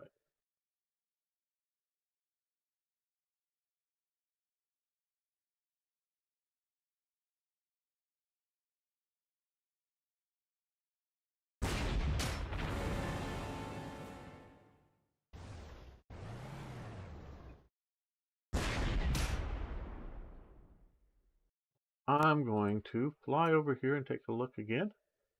Let's look here, just see what may be coming.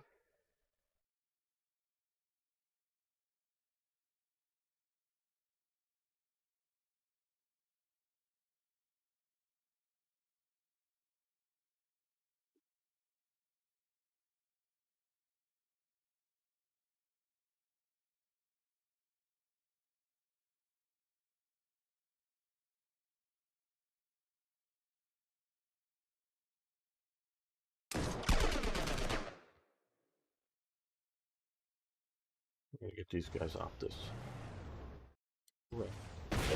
hilly terrain. Maybe not the best for them. Put these guys up here. The artillery here.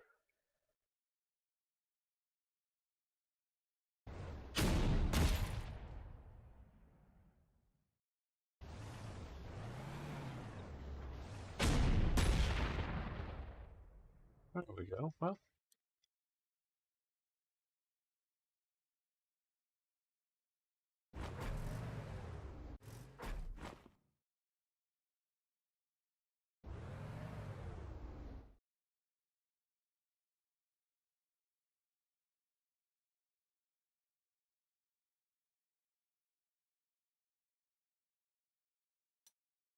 so far our Bulge campaign is doing pretty well. Oh, yes, good. Good. I think it's good to have a busy week, and it's good to rest. Yes. Hope it's the good kind of busy, but yeah.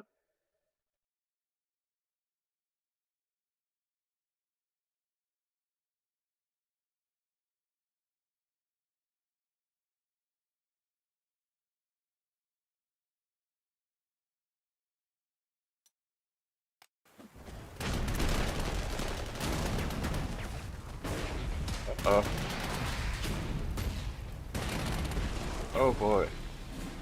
That Panther A really had it bad. It came in, got hit by Wolverines as it went after the infantry up on the hill. Wow, that was, shall we say, a rough time of it. There we go.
Turn length might be a day. A turn length is, I believe it's supposed to be a day. Weather forecast, cloudy. But maybe it's shorter. I don't know. Yeah, maybe it's shorter, just raining on and off. Yeah, yeah, I don't know. Yeah, it's not, obviously it's not a day. I don't know. I'm not sure because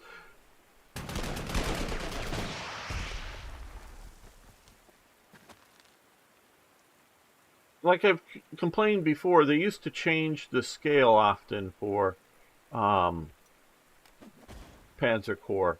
I didn't like that. And now this is sort of a steady scale. So I'm not sure what they're thinking.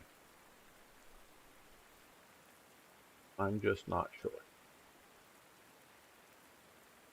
We don't want to leave this guy out here all on his own. So we'll draw back here a ways. So the Germans will take that town. That's fine.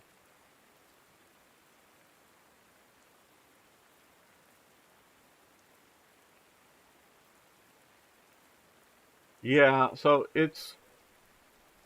that could be the idea of morning and afternoon or something. I don't know.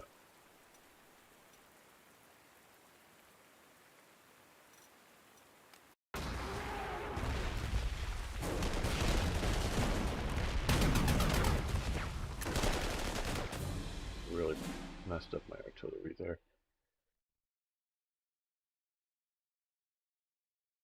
Well, they did not take this town. They went after these guys up there.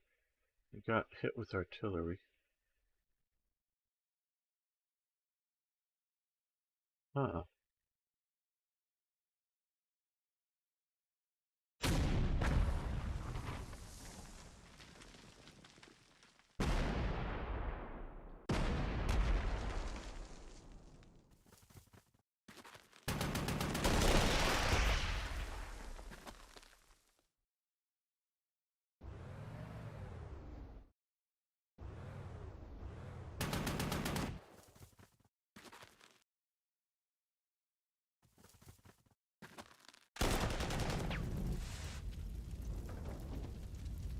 Boarding anti-tank guns.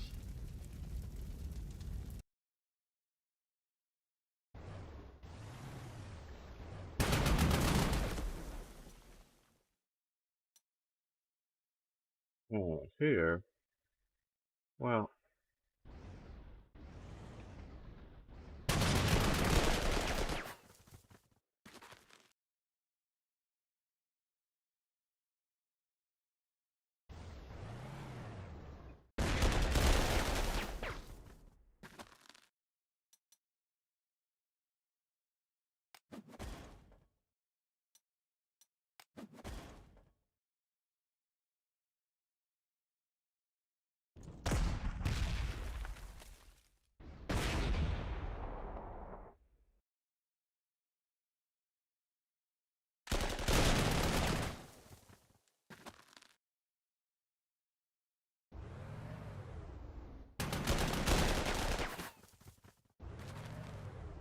There we go.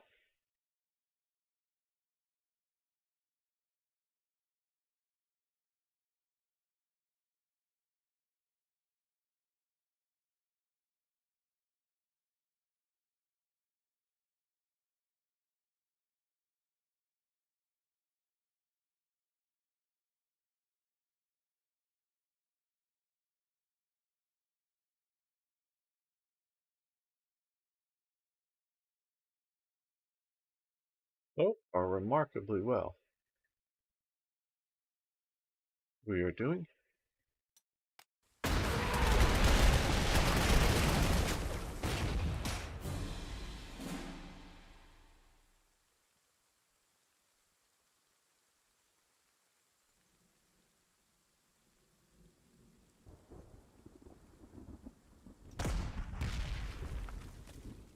Got these jeeps up in a crazy mad drive up, machine gun down, and drive out of there.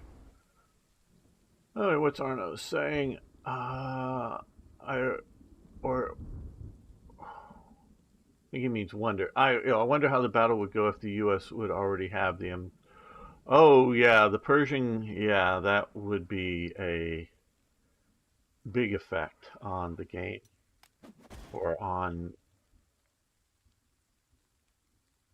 about everything.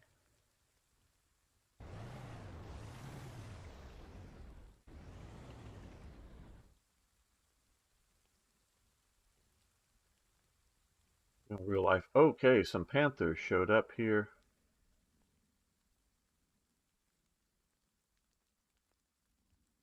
Hmm.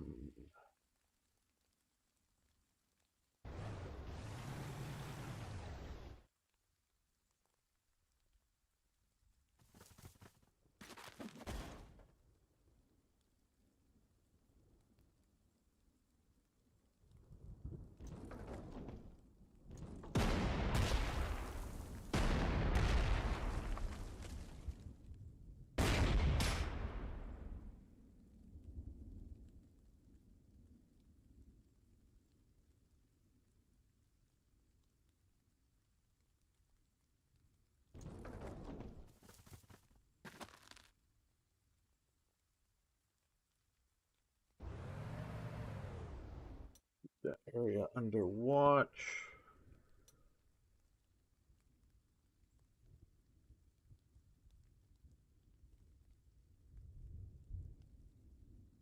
Yeah, so far, and we're playing on this. If those who have not watched the full series so far, on the general level of difficulty.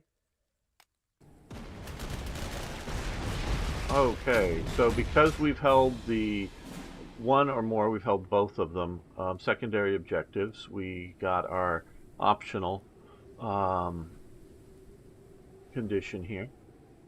It was for 14. So William Hunt, aggressive counterattack, fast entrenchment, first aid. Restores 1 point of strength every turn the unit did not attack. Applies to infantry. Okay, so we should put him in charge of infantry. Okay, well, you're going to get reinforcements. Yeah, reinforcements. There we go.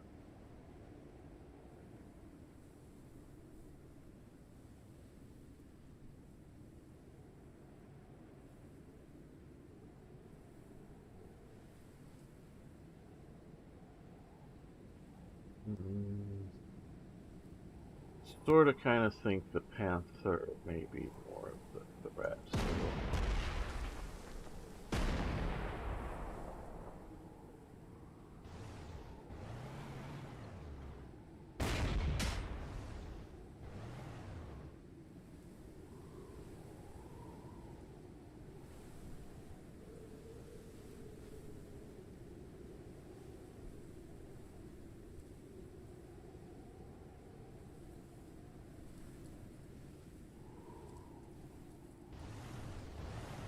Swap locations. There we go.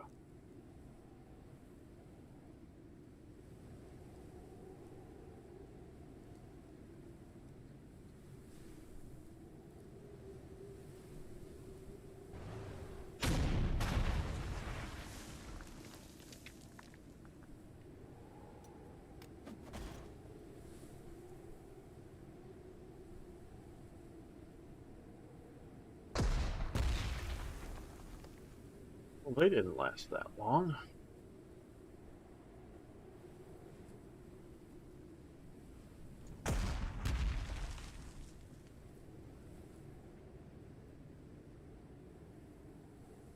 Patton said let them drive to Paris, then collect the prisoners when they run out of gas. Yeah, okay, that does make sense.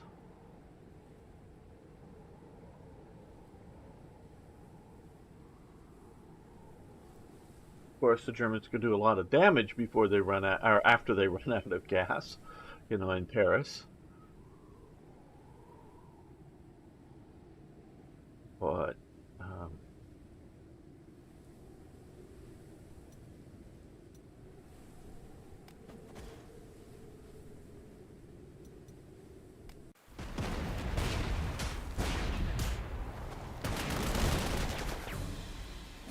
Okay, it's raining. It's the last turn. We are holding out. Looks like we're going to hold out up here just fine. So, well, I didn't need to put all of the artillery back here. Probably need somebody just watch that. I figured we would be hit with a harder attack.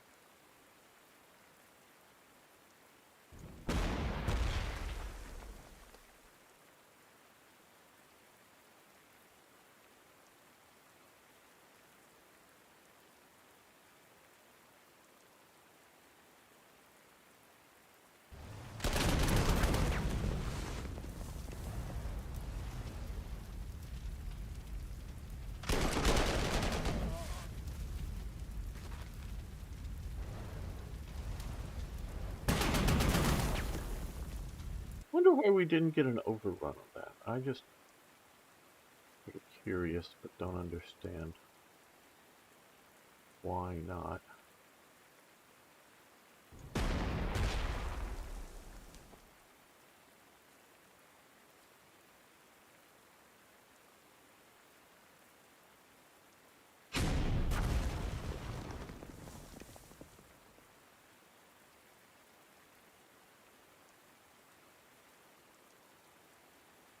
Part of the German strategy was to capture depots because they knew otherwise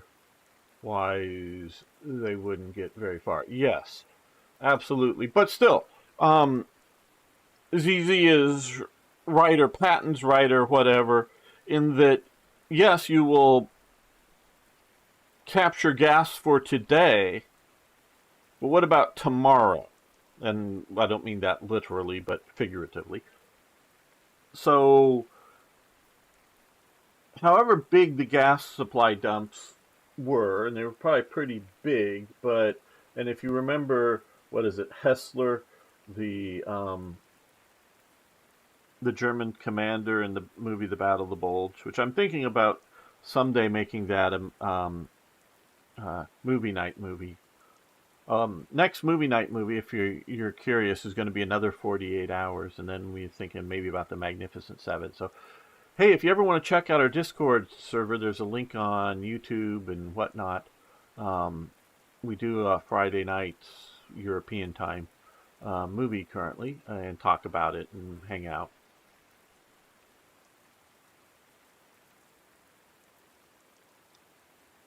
So, you know, as I posed here earlier on, and Arno sort of gave a decent answer, but why did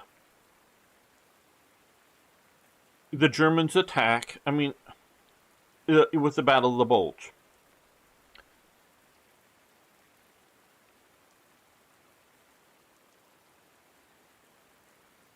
You know, and Arno's answer, just if those, was, well, to cut the allies off that were in the north and take the the port of Antwerp and capture the supplies. Yeah, yeah, that's true enough as far as it goes.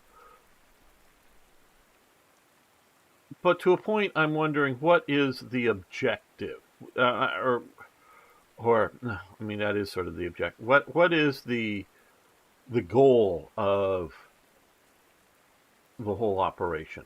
I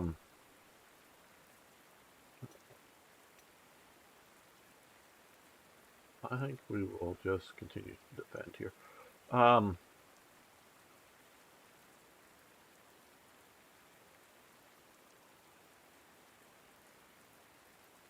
Is it just that Hitler ordered it? And I'm not even sure who planned the whole idea of the, right offhand, of an Ardennes offensive, as opposed to, you know, doing an offensive somewhere else.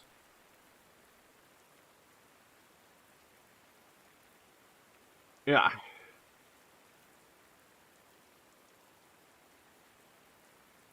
You know, it's just, and I know we're looking at this from hindsight, and like I say, I will very much acknowledge the very real possibility that the Germans were just fighting. You know, they got in this fighting mode, and I'm talking whether it's the generals, you know, at the Führer bunker or whatever, or the Wolf's Lair, or wherever the time that would have been for this attack. down to the, the soldiers in the field and everywhere in between, that it's just habit by this point, and you're fighting the enemies, whoever the enemies, as opposed to like realizing that the war is done. And I get Wunderwaffe, wonder weapons are going to turn this around. And I've talked about this, how Hitler's regime, and there's still assassination attempts, but Hitler's regime is firmly in power once he has that victory, by taking Paris in 1940. And why sometime in this, yes, is Christmas time, getting into New Year's of 1944, but it's super late 44. Before that, June 44, we have the D-Day landing. So I understand why you're fighting there, because the promised wonder weapons. Some of the guys, at the top really sort of had an idea of what was coming.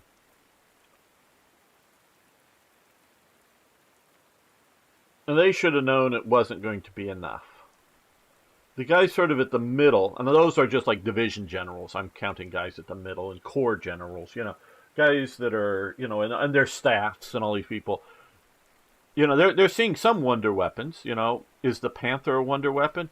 Hell, Panther is...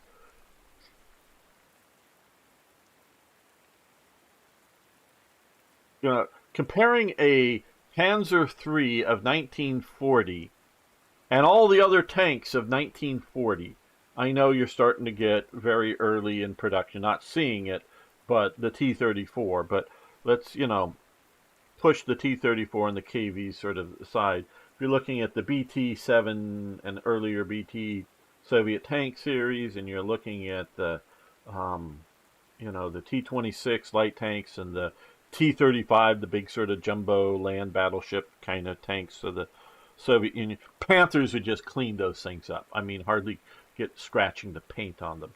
Going after the West, the Panthers would clean just, in 1940s tanks. America really hardly has anything. They're looking at Spain and trying to figure out what's going on, and just starting a tank building and design program. If you would put in 1941, early in 1941, you were to put a bunch of Panthers in North Africa, with Rommel first showing up, kind of deal, at that date. And he had a bunch, whatever that means. I don't think the British would have stopped them. We can talk all we want about submarines and air power sinking ships that carrying fuel, but still fuel was getting through there. We can talk all about air power striking a certain amount of tanks and taking them out. Yeah. But the Allies were, if nothing else had changed, if Patton had gotten, before, we're talking, in 1941, so that's prior to the American, because El Alamein is, 42 with, after the Americans show up. But if we're talking, late 41, December 41 or whatever, I don't think, getting a few German divisions in there, if you had Panthers, I don't think the British are going to be able to stop you. Yeah, you need enough. But their anti-tank guns are going to be, oh yeah, I know on the sides there's weak points, blah, blah, blah, blah. I'm not saying they wouldn't have none knocked out, whether from airstrikes or artillery or anti-tank rifles even. Yeah, it wouldn't have been invulnerable, but they would have overrolled it. So, the Panther's almost a Wunderwaffe. I definitely see, early one to me, and thanks to Eric around. Hey, Admiralty. I still think the jerry can is a Wunderwaffe, wonder weapon. To the point that the Americans copy it entirely. That it allows a system that is a system that the Germans developed, that the Americans either copy or replicate on their own. They definitely copy the can. And they're still almost, other than changing materials, I don't know that anybody's created a better fuel and or water, can of, small, water tank, for troops and trucks, whether you're putting in, into the radiators of your trucks. I don't know that anybody's created a better. I know there's a few high-tech modern, but I really don't know that anybody's created a better thing than the jerry can. I mean, again, changing materials, maybe to plastic or something, but it's such that is, still something that is not readily seen as being surpassed to this day. And so you got that, and that's obviously, something that happens in 39, but you got, and this is going to get confidence, whether it's in the, the middle, to me, the middle management for the Army is things like generals and colonels, for the scale that we're talking about. The middle management, and then the guys down below, the company commanders and the guys, that carrying the rifle, baking the bread, because I collect photos, just digital ones. No, I've got some actual World War II, and I got a bunch of actual World War I photos. Big collection of those. But so I do collect other things. But is like I just recently got 4 or 6 photos of just German bakery. Sort of field kitchen bakery that being towed by horses around. That's what a lot of Germans were still at the end of the war. It's a horse-drawn army very much. So we can see how primitive, how World War I-like it still is in so many ways. But you're all getting Wunderwaffe like the Sturmgewehr, the MP44, various names that it's known under. That's sort of a Wunderwaffe. The bazooka, the Panzerskreck, the German version of it, and the Panzerfaust. Those are Wunderwaffe. So the soldiers are getting Wunderwaffe. They're hearing and seeing, as once they're actually being used, propaganda films with V1 and V2s. Probably most Germans don't actually see one of those things. I mean, they're just moved to locations and shot at the British.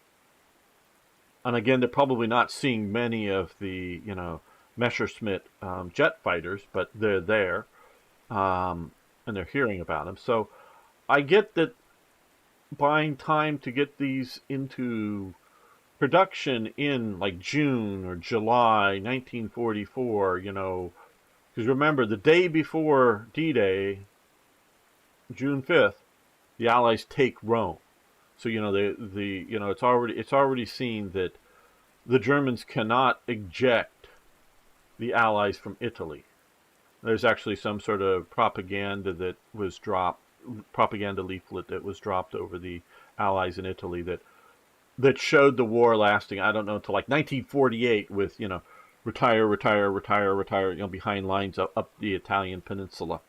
And it was going to take years to dig Germany out. Well, okay, but we've already seen that Germany cannot push the Allies out, at least with their conditions, and they're not able to, hold back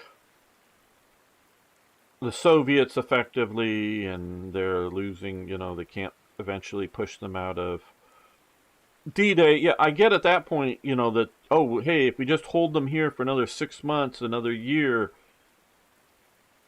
we'll have whatever new weapons that the Fuhrer is promising, and the tide will turn. Yeah, but by December 44, going into 45, 6 months later, approximately. 6 months of war is a long time fighting in a war. Why are they still pushing? Oh, wow. Well, thank you, Admiral T. Thank you for the super chat. To the Master of Military History, keep shining light into the darkness and dispelling ignorance. Thank you so much. Thank you. Honored, sir. Thank you so much. Yes, and so,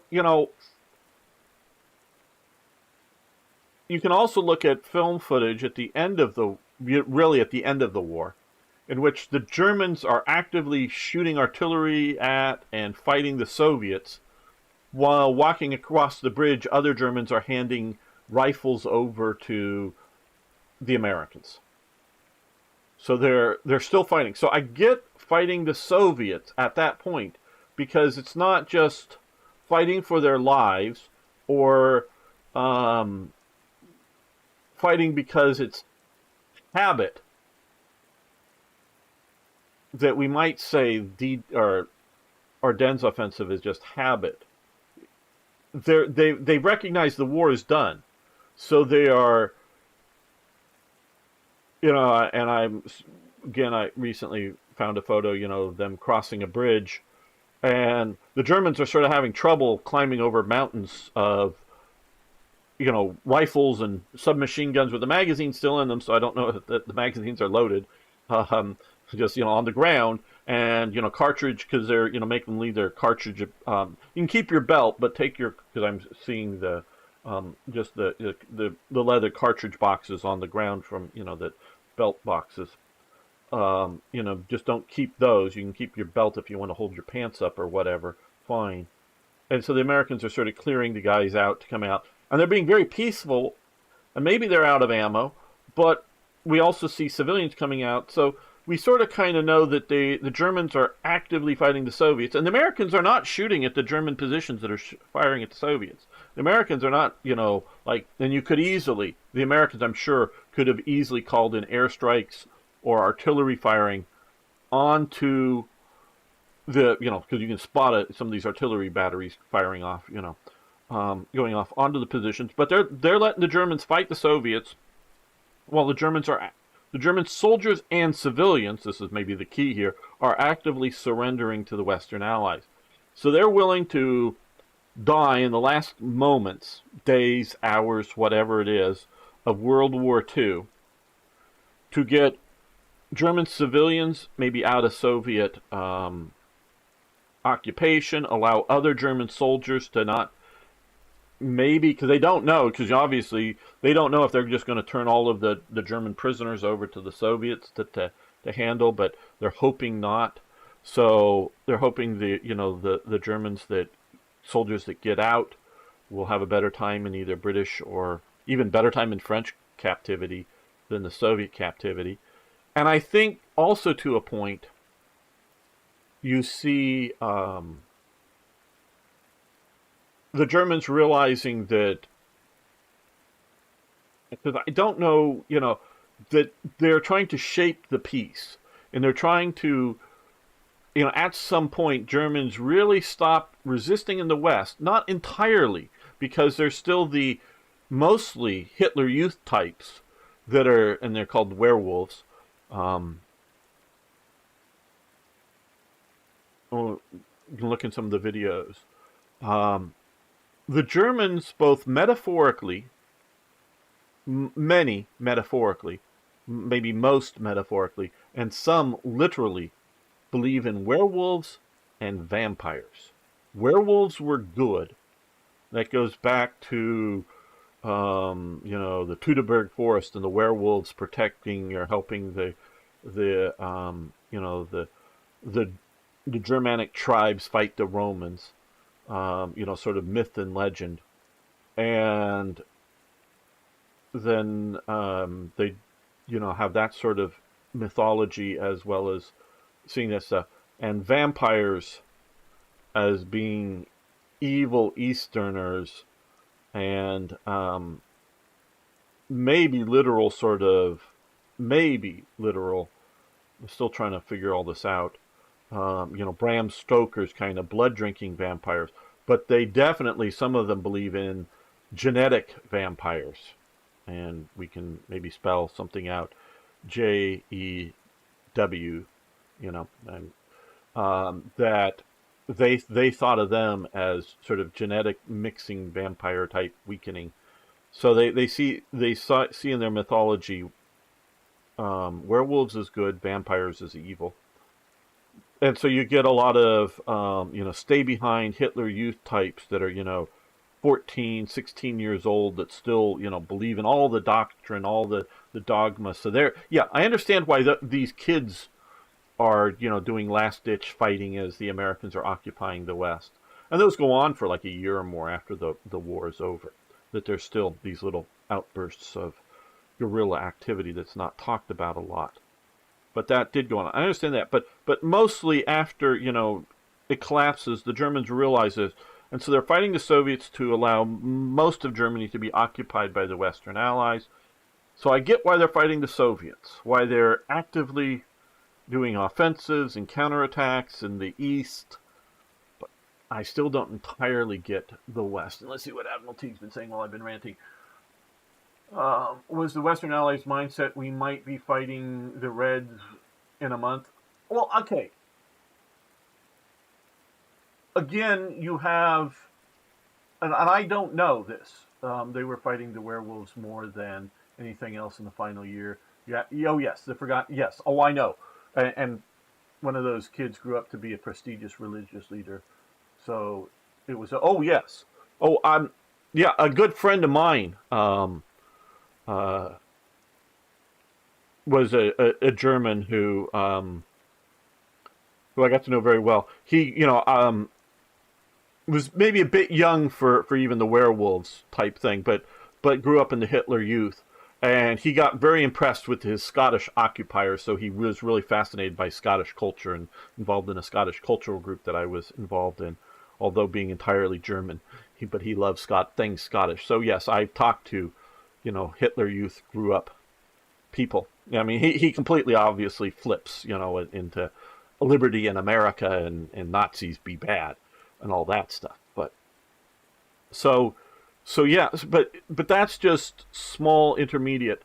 Now we'll just call him. Yes, Benedict. Yes, I know who you're talking about now specifically.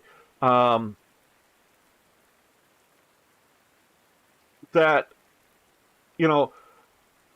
I don't know that the American captain major or some random general, I'm not talking the Pattons, the Bradleys, or, Eisenhower types, but just your random American, because, divisions basically have two generals. One general is in charge and the other's, the executive officer of the division. I'm just talking your average sort of random general. They've been pumped full of propaganda about the Soviet Union. Now, however much of that they're believing, but, that they're in the good fight against the evil bad guys of the war. And I don't know how much they think that they're going to be fighting the Reds in a month. So, I guess to the point is, if there was a Free French unit or if there was a British unit that was fighting somewhere,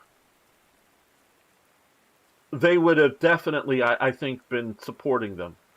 And whether it was a command from on high, and I honestly, I don't know the answer to this, and it's probably in some book somewhere, but that,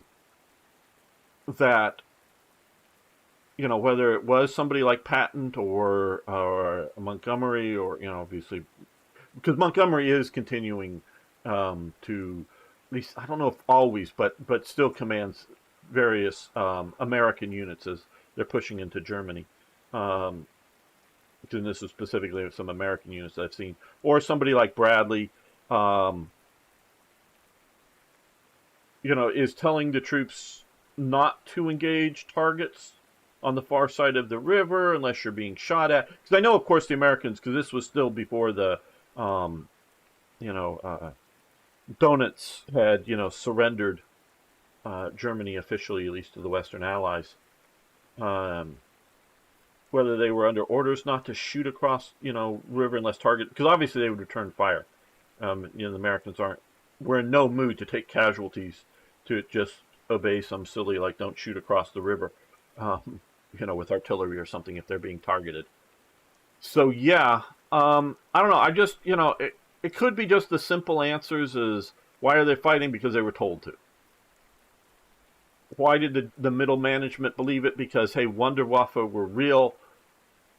Just give us enough time and we'll turn this around. That could be the answer, but, hey, you know, and I do very much acknowledge that I'm looking back at World War II and not there then. And that is definitely affects my viewpoint of all of this. But yeah, so I still wonder why this was fought. Okay, so we have... Okay, before we end this out, we're going to make sure that we are in good position to deal with whatever the end of the turn is going to be. Oh, and I'm going to save this here too, just to save this. Turn 16. LP for let's play. Resume the game. Okay, I think this is going to be it. Yes, all right. Sir, these are surely more than limited counter strikes. The overall picture is still somewhat unclear, but we are getting reports about similar attacks from here down to Luxembourg. Historical info. The U.S. forces near Monschau and Eisenborn found themselves right on the northern end of the German onslaught on December 16th, but they mostly kept the enemy at bay. Well, we did that entirely. The struggles along Eisenborn Ridge continued for days after the initial assaults until fighting petered out without any decisive breakthroughs. Early German advances had more success a few miles south, finally allowing Kampfgruppe Peiper, very interesting story with Kampfgruppe Peiper, acting as an armored spearhead to flood westwards. Okay. Hey Wayne, how you doing? Good to have you here. Okay, we're going to keep the live stream going, but this will be the end of this episode. So you come back next episode, and we will be starting the next mission here. Thanks, everyone. See you next time for more historical wargaming. All right, let's continue this here.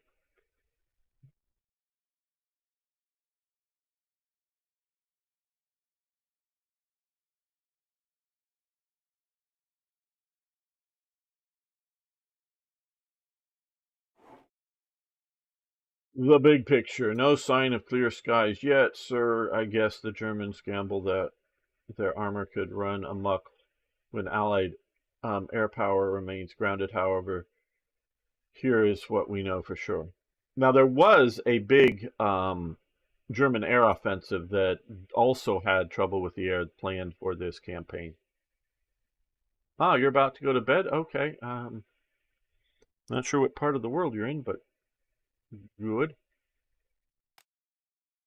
Our enemy launched attacks on a front over 80 miles wide against our thinly held lines. The northernmost assaults were kept at bay, but after a few delays, the SS armor is rushing through the gaps. In our defenses of the Ardennes, in the center, things are even worse. Artillery strikes disrupt our communications, and the following Volksgrenadier attack made quick progress, allowing another wave of enemy armor to threaten Saint-Vin, a vital road junction. Now, I will say, with all this whole operation really shows what Germany could still do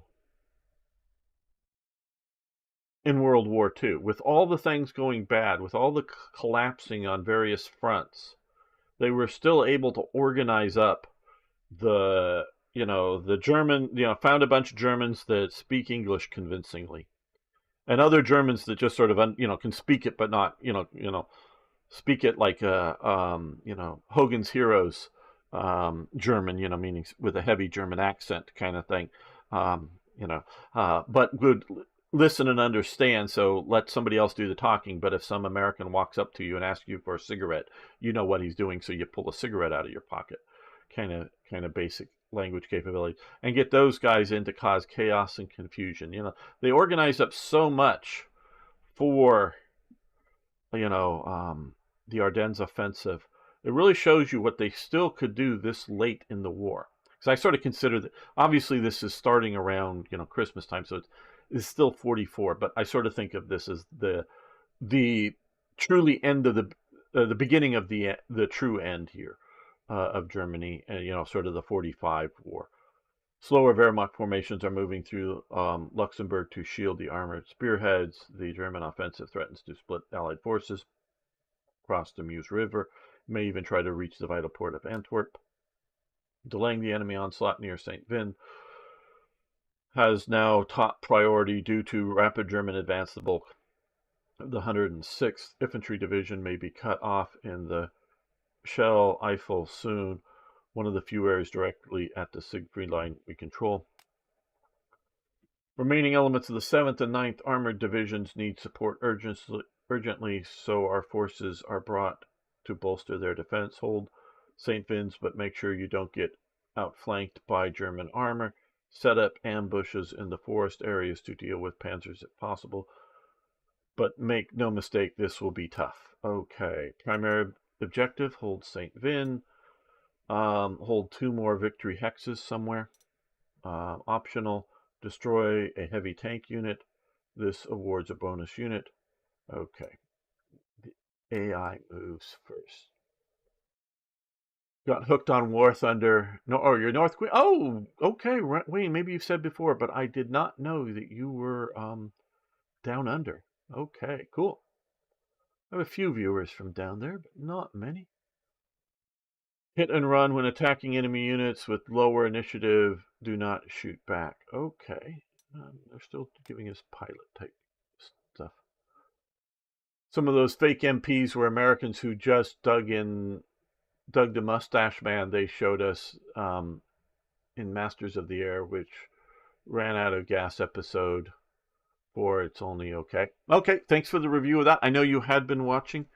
Because I saw your review and I sort of avoided your talk on it, Admiralty, your live stream, because I do sort of want to watch it at some point, but I didn't want too many spoilers. Yes, I know the end.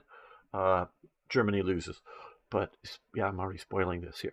But yeah, I don't know specifically the end of the stories of the individuals in the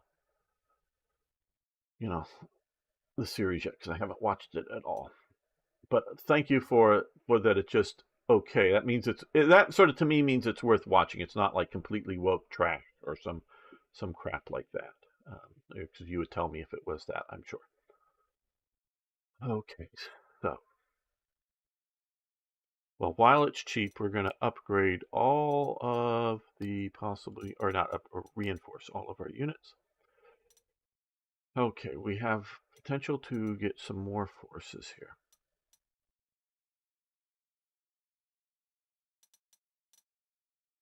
Now, when you say Americans who just dug Mustache Man, are you meaning like German Americans or just your random sort of Americans that were somehow in Germany, either prisoners of war or others? So the Germans are going to be attacking first. We need to hold at least 2 other victory hexes. Got to hold here, but we have victory hex here, victory hex here, victory hex here. Okay. We have this victory hex up here. And they've admonished us, if we can, to set up ambushes in forests.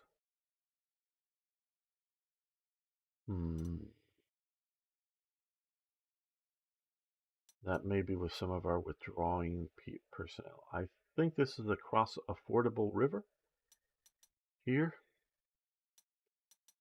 Let's look at our unit types. We could purchase some more infantry. I don't think we need any more reconnaissance. Artillery is one of my favorite things in this game. POWs. Germans, Americans, like straight out of Brooklyn, and probably a few super uncool POWs turn. Yeah. Yeah. Yeah. Yes, after you hit send. Right. Okay, we might be using some. Okay. Let's close this. So we've got 3 anti-tank weapons. Not discounting what we have here, but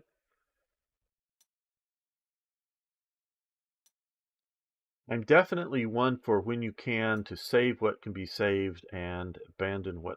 Like here, I'm not even going to try to defend out here. If I have to place something here, it'll just be to retire back. This river line will help us out.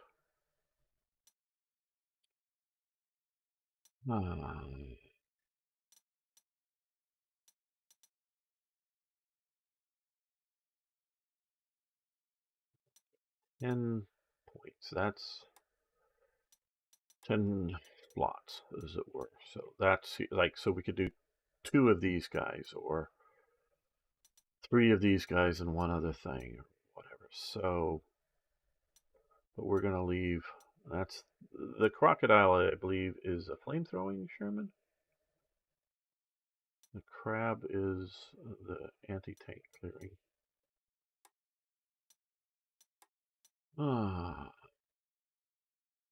We might be doing, because we could do, if we were to,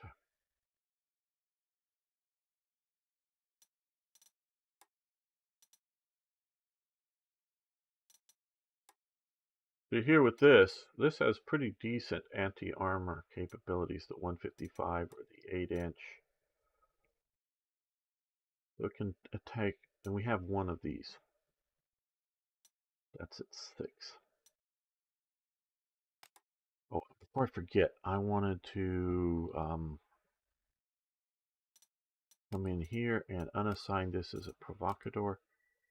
I want to assign him here. Okay, so this way, if he's next, the enemy will attack him, and hopefully do damage to themselves. Okay, he should go into an infantry unit. He's hit and run.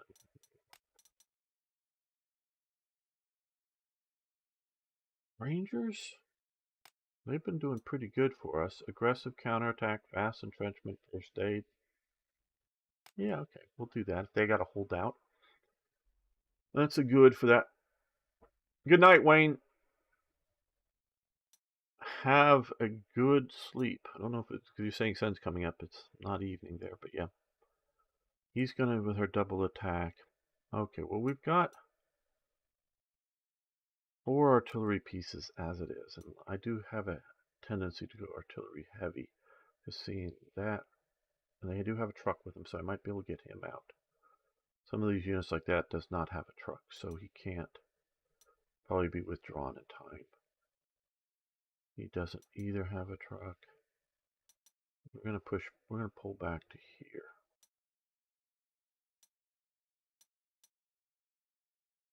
Okay, we got priest. That's that. Anti-air, more artillery. So we have some artillery down here that will probably be useful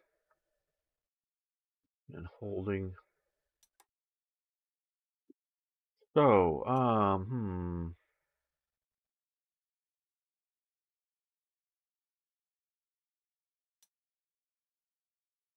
I get some of this other anti-tank. Yeah, that's another artillery piece there. Get that out. Get that out. Yeah, I think I will get that out. Got that infantry screen there. Get them out one path to another. Okay. All right. We're gonna get 1 more tank. Let's get a good one that will be able to take on German armor. And because I'm anticipating, and we got a fair amount of that, I'm anticipating problems with heavy German armor. So let's go with a Jackson and M36.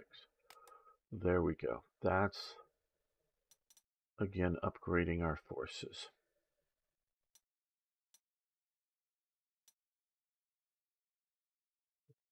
Okay.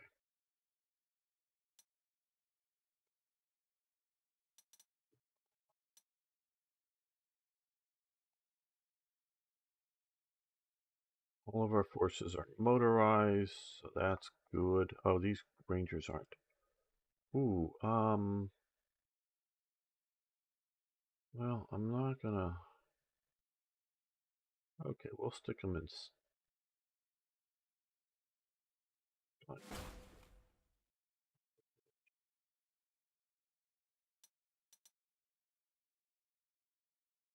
I think these are going to collapse. I'm not even going to try to hold these up here, I think.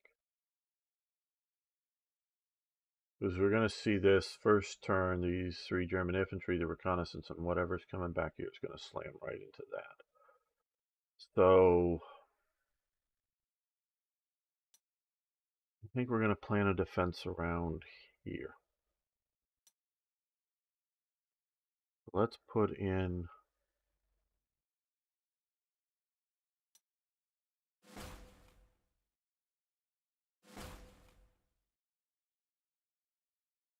that.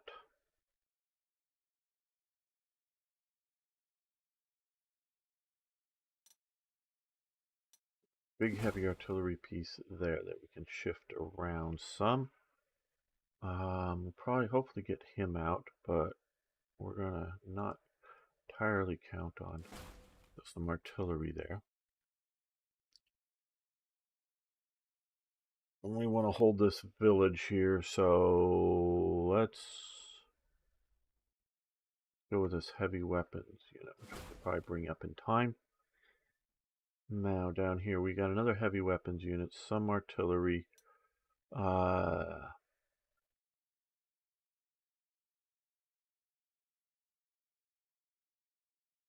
Let's go with the Wolverine down here.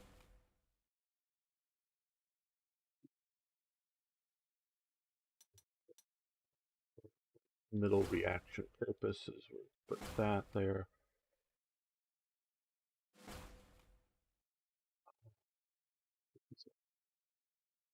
What is the stats on this? Okay, 2 slots. Well, okay, I think we'll... It's just enough to blunt some German armor attacks on units, so we'll put him there.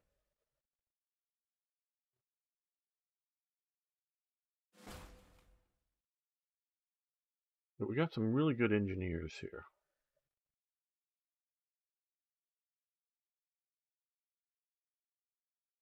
Maybe they'll come to here, so let's put them here.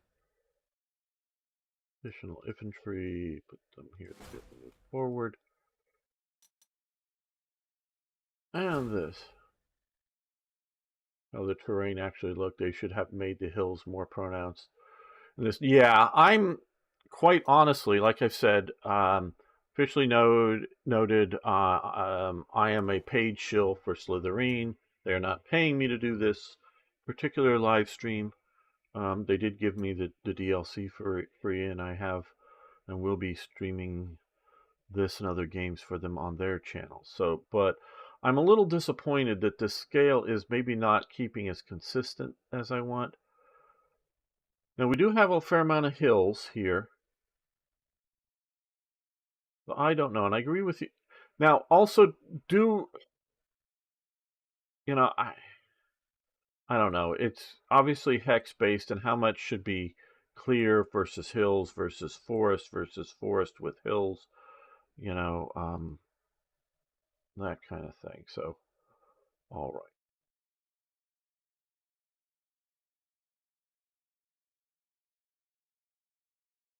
And gentle hills, meaning if this is just a high region and this is a low region, that is not reflected in this game. It's whether the terrain itself is particularly hilly or particularly, foresty. It's not pure elevation. Yeah, I know if you go to high ground, you get greater range for your artillery.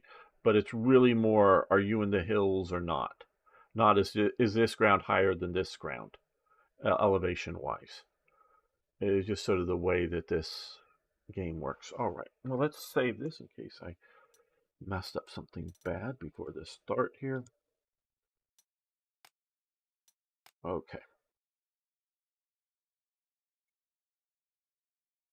Welcome back, fellow armchair generals. This is Gamer 1745 with my look at the new Frontlines mode for Panzer Corps 2.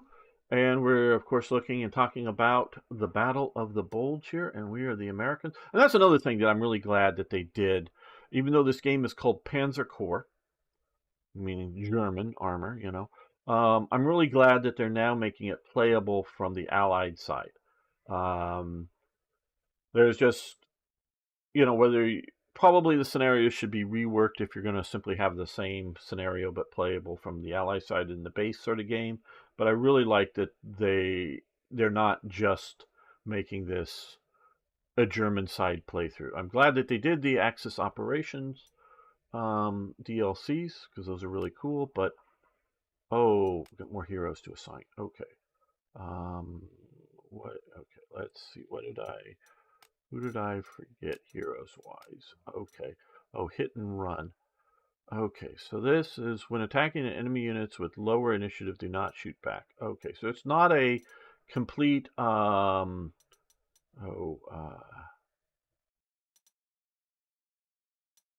no retaliation that guy has, but it's sort of like that. So, we'll put him here, I guess. Hit and run, put him on the armor. So that way, hopefully, if their initiative isn't very high of whoever we're, like an infantry unit over an armor unit, we may...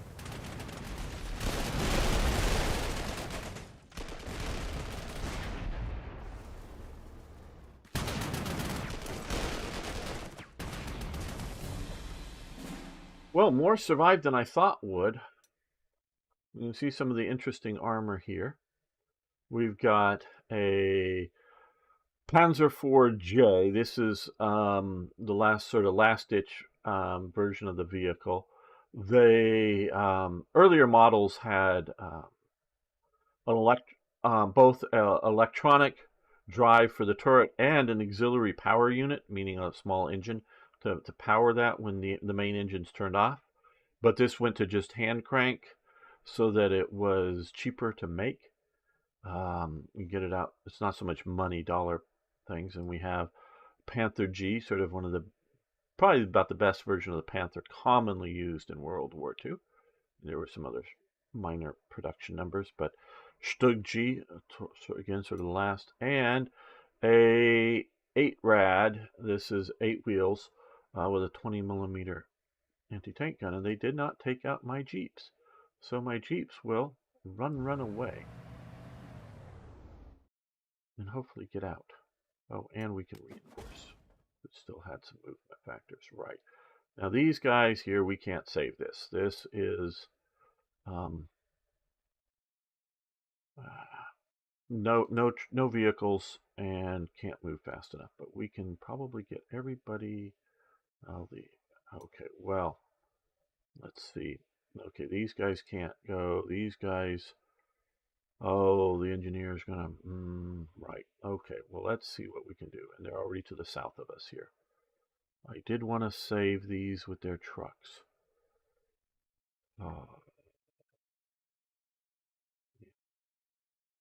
Just get around this guy here.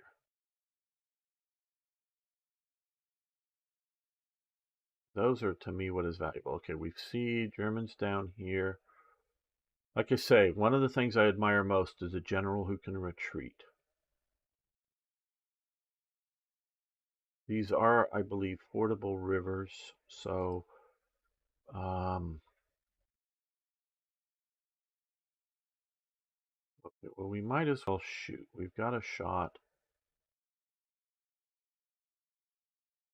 And the only things we can really shoot at effectively is this. Okay, well, get out as far as you can.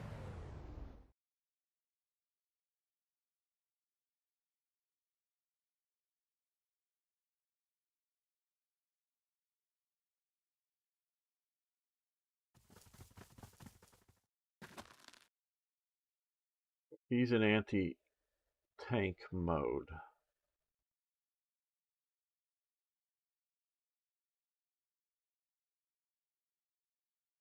And he can get out. Okay, he gets out to here.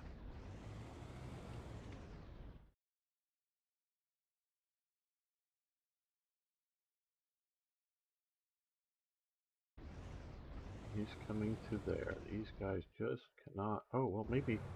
No, they can't then cross. So, well, we'll deal with that in a moment. You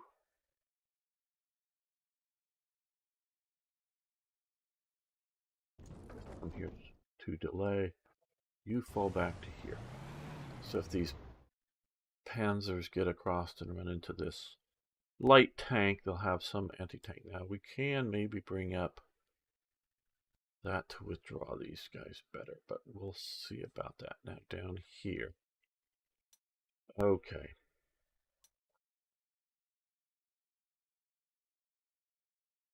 Well, here we're going to try to stem the tide.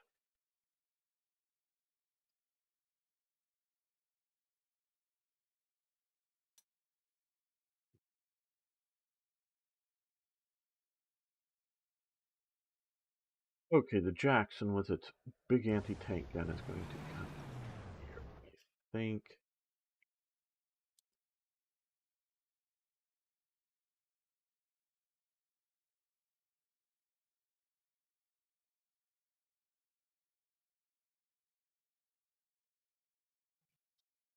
See.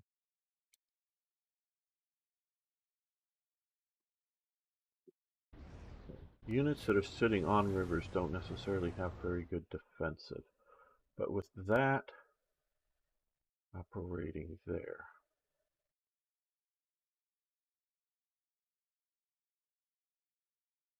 he's going to come here to get both of those.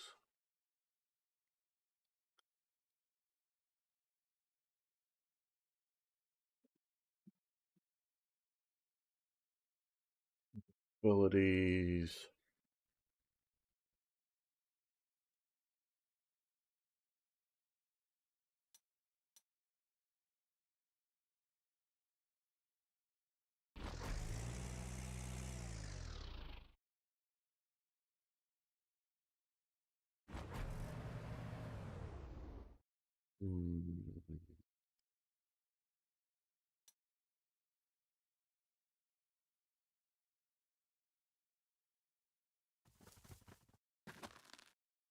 Okay, better to keep them in the forest. They'll defend a little better there.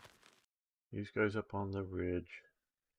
Now, if they go down into the forest, these guys will have the high ground and probably won't do so well. So we're going to leave them right where they are. They get to delay the enemy as long as they can.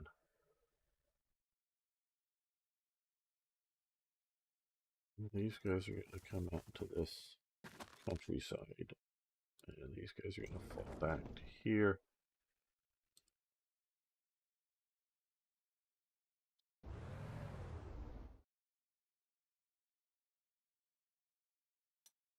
Well,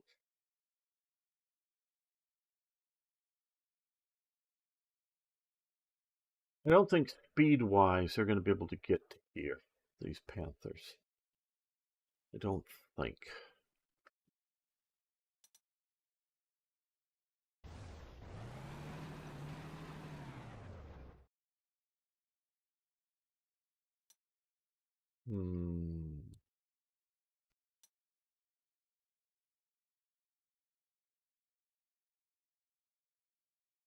Well, I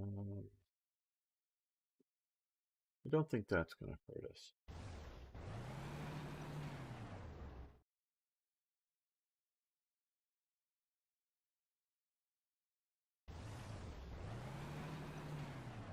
We'll move up this artillery this way. You know, our big guns. Where are we going to be fighting? Okay, we got a armor there. Some armor down here. Well,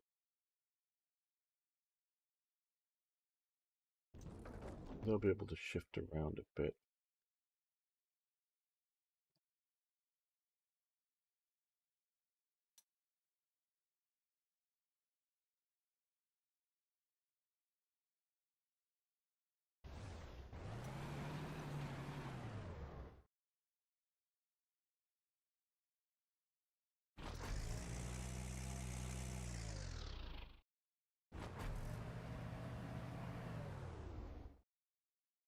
All this forest, we could use some more infantry support up here. I know we have some guys, but save what can be saved.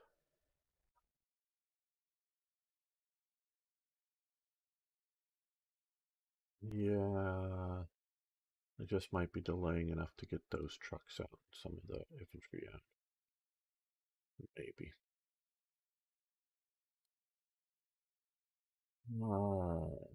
These guys are here. And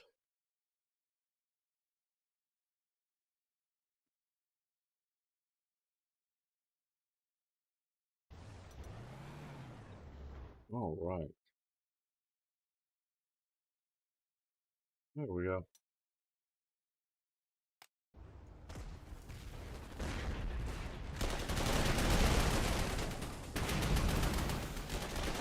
Okay, that experiment didn't like I said, sometimes being on that river there is bad. But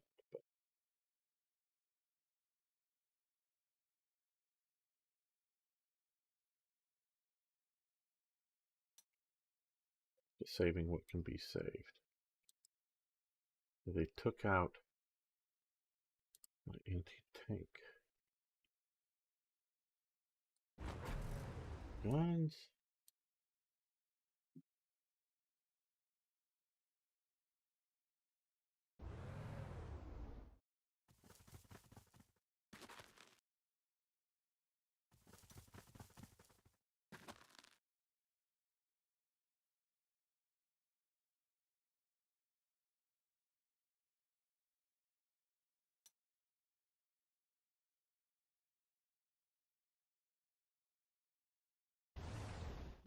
Let's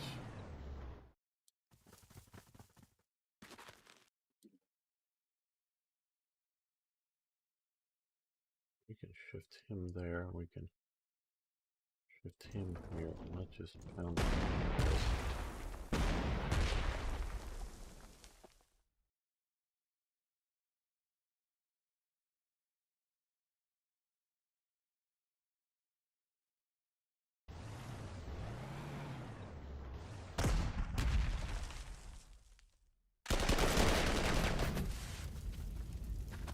Didn't quite entirely take them out, but we definitely damaged them heavily.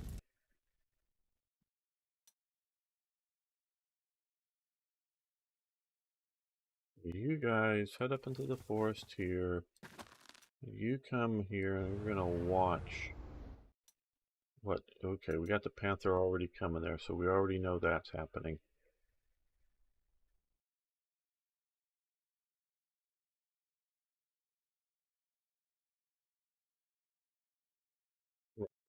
We'll move you like that.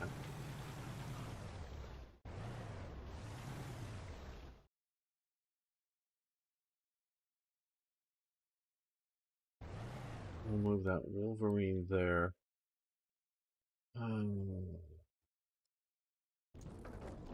Put the heavy weapons there.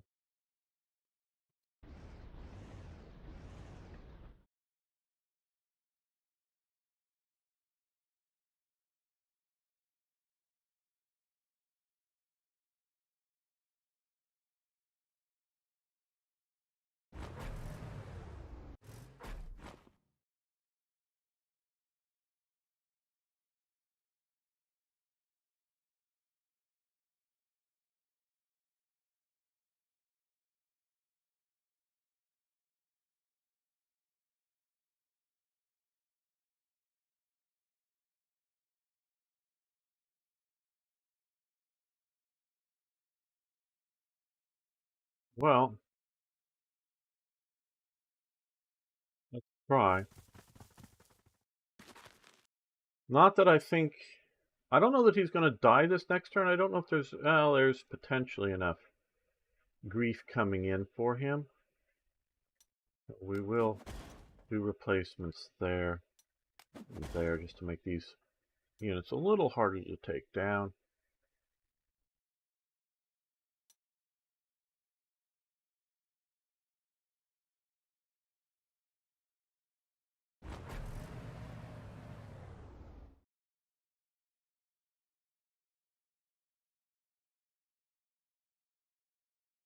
Yeah, we're not going to leave you on the bridge. Good draw.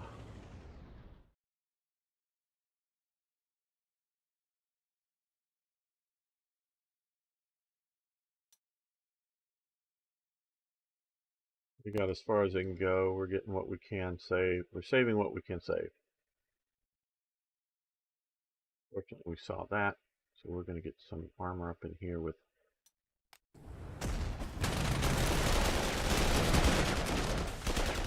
Run away, run away, run away, run away.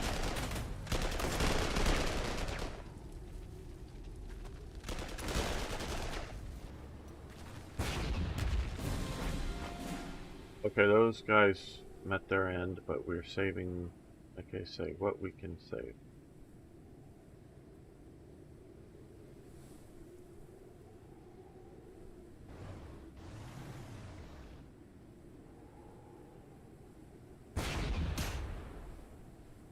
No retaliation, took a big hit. Another big hit, and we will reinforce that.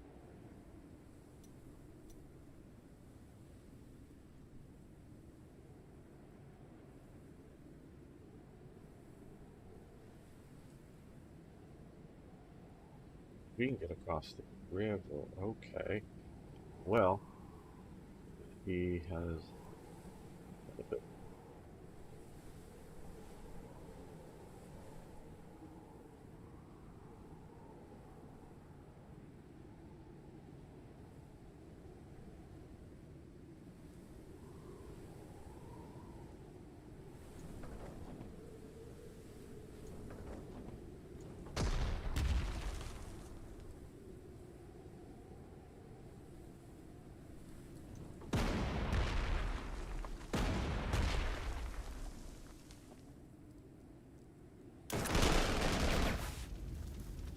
Go.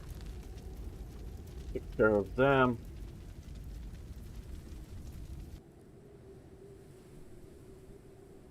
They can come down to here.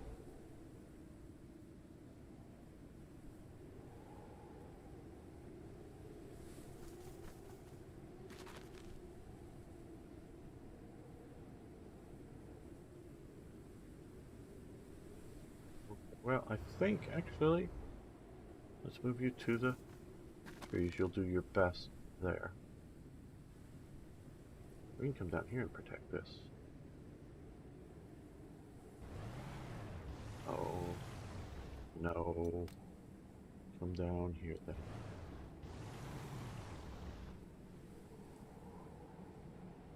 Get that artillery piece out. Here, well, this gives us the ability here to reinforce that.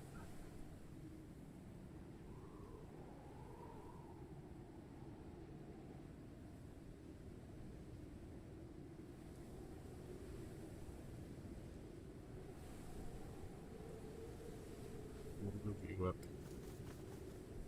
to the trees holding this flank. He may end up somewhere up in there.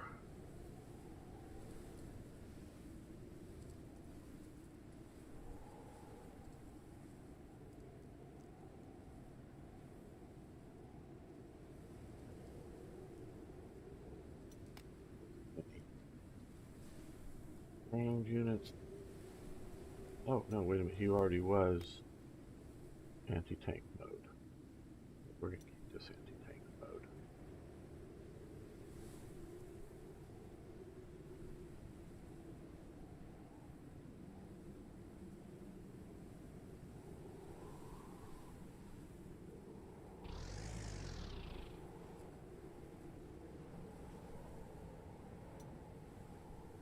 Okay, well, the withdrawal goes, oh, these guys back here, and these guys here we can enforce these guys. Keep them as nuisances as long as possible.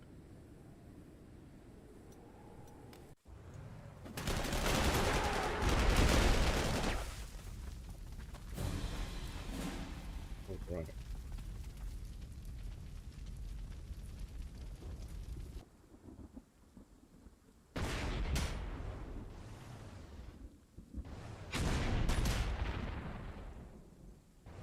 Walk behind him.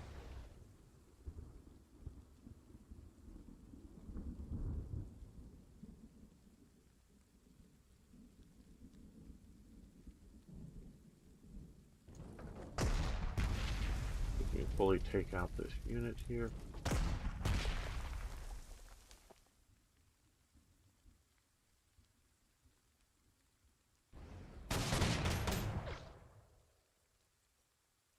Draw there, bring up the...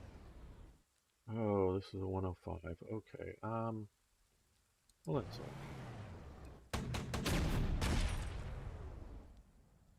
We didn't fully take him out. Nope. But, oh, we could do that.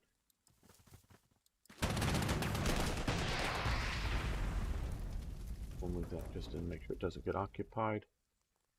Okay, these forces look like we are getting them to safety.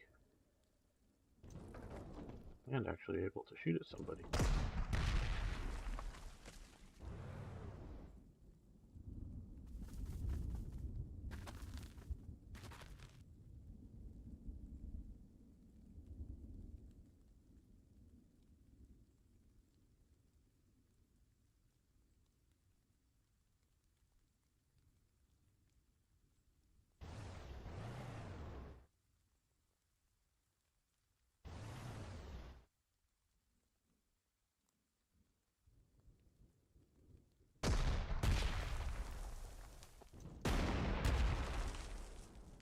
We damaged them fairly heavily. You need to be reinforced.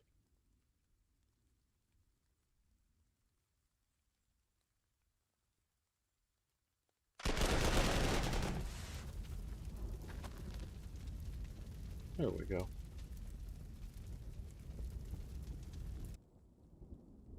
I'm going to move you down to here.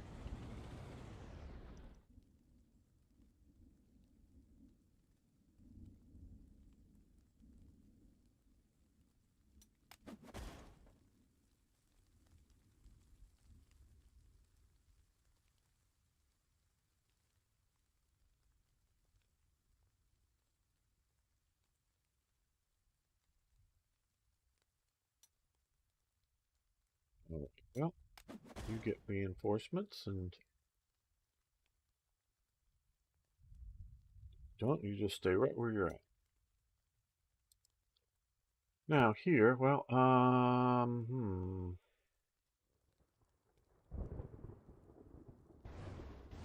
Oh, okay. Ambush. All right. Not the best. What? Well, that didn't take him out after all that. Okay, well.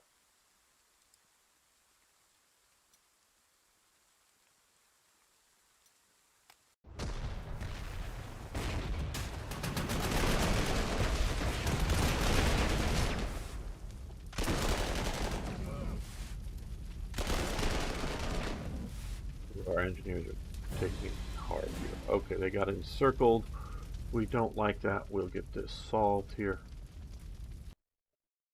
You come to there.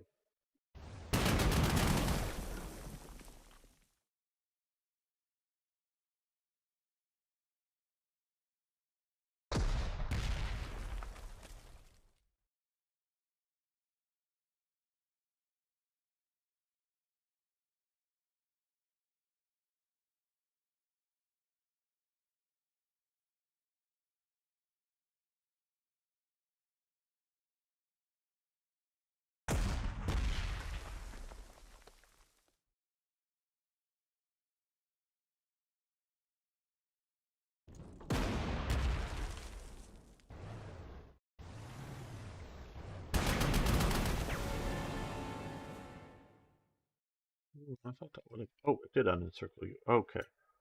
Elite reinforcements get you up to that level of strength.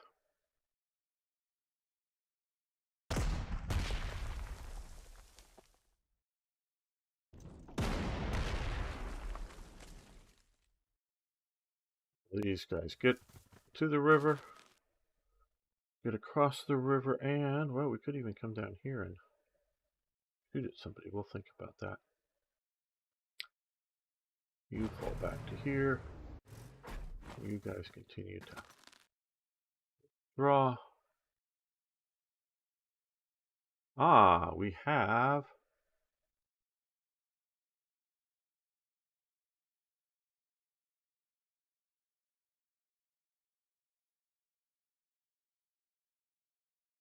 some self-propelled artillery.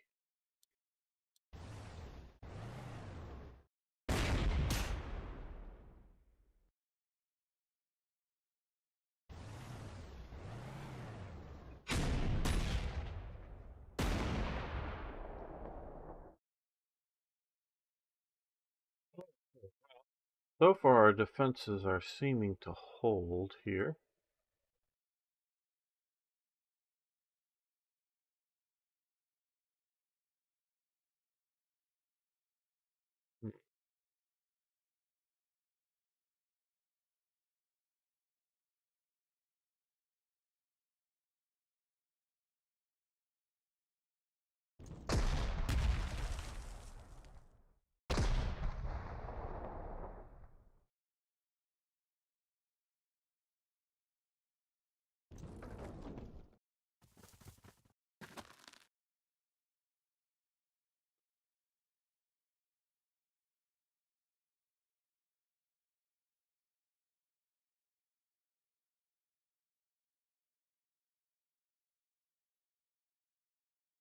Now, do we want to see? I didn't know if I want to try to move these guys north or south, but I think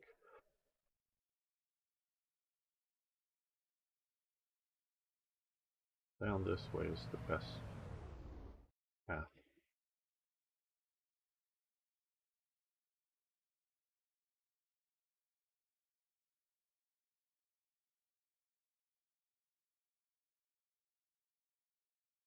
Down the swamp.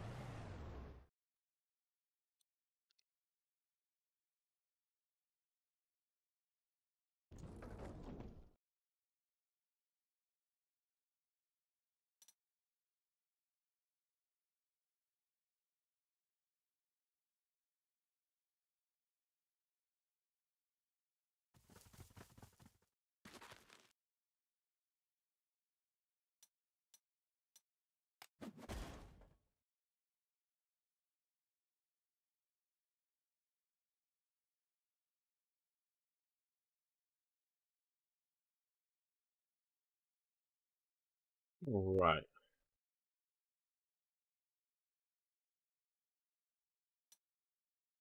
Our two lost units out here. Well, let's reinforce and reinforce. Keep delaying those infantry units and whatever else from getting up to the front.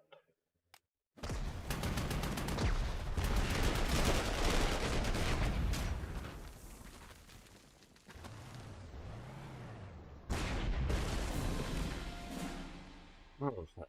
Right.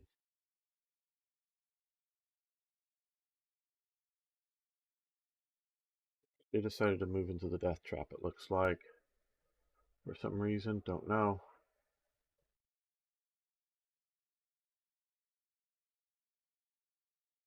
I wanted to give up my trucks, I could go there, but I don't think I need to.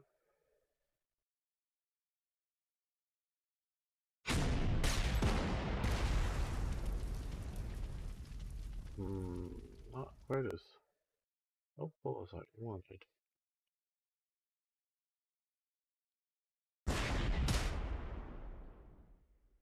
All right.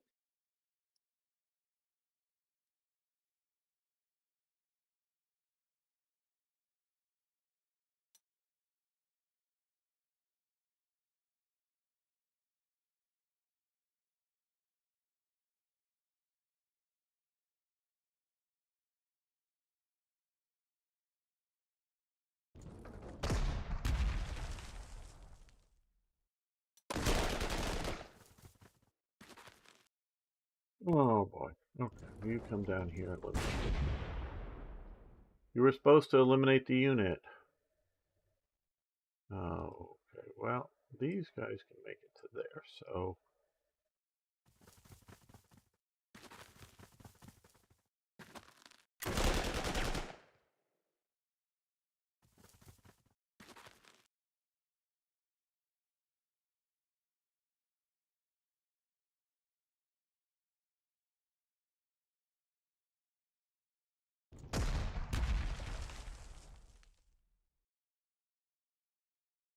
did they kill my engineers over here? Yeah, dang. Oh boy. That is not good.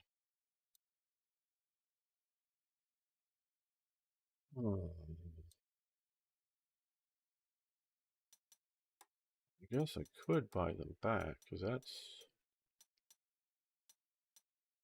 what I lost. Not right this moment, though.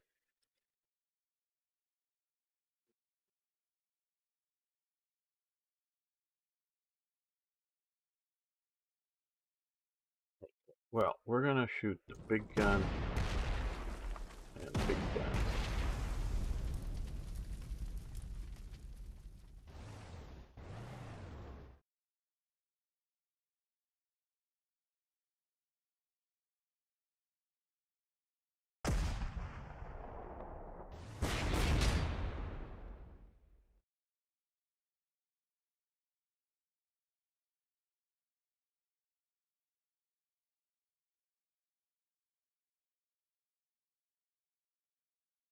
Oh, we got some Panzer IVs down here. We'll find.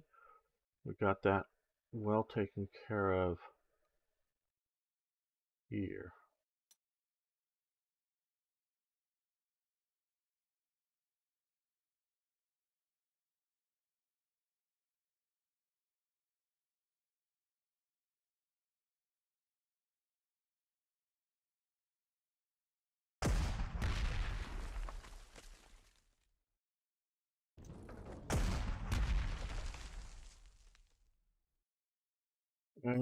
I think we're just going to keep that as a bit of a stalemate there.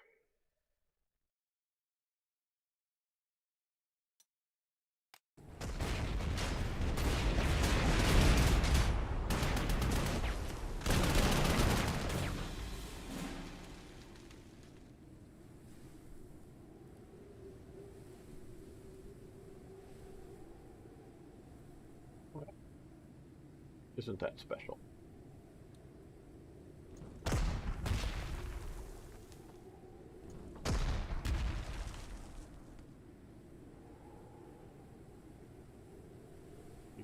Right. Okay. We're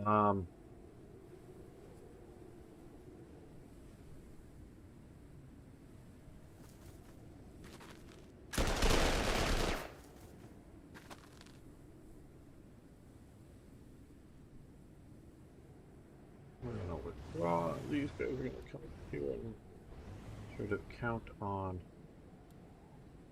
the anti-tank gun.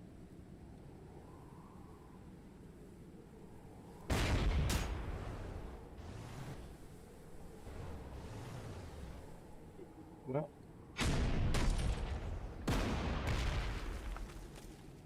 at least we didn't get ambushed.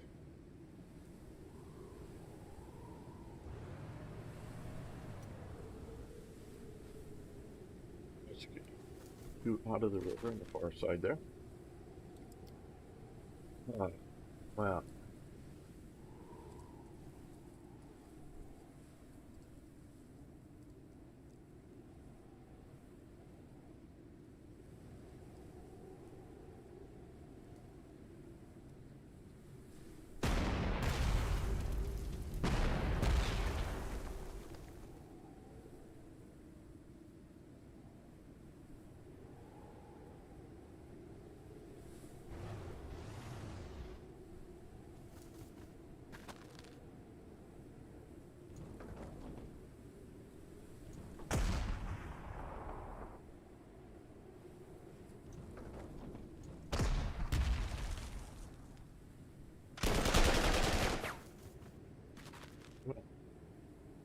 least they got pushed around a bit.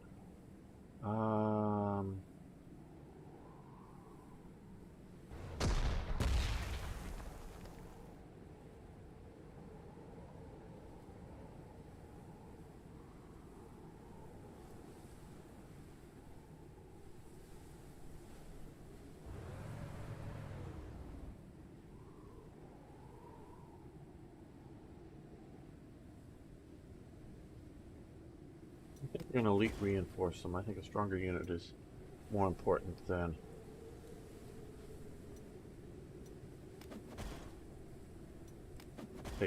damaging, I should say. Either one of those units out.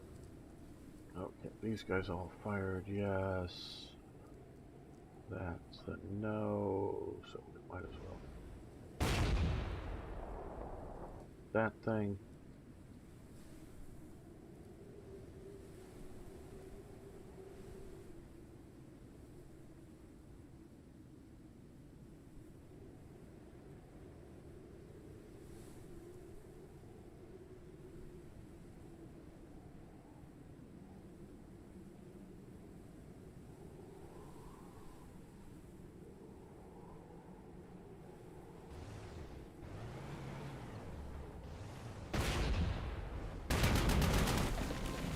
Oh good, they surrendered.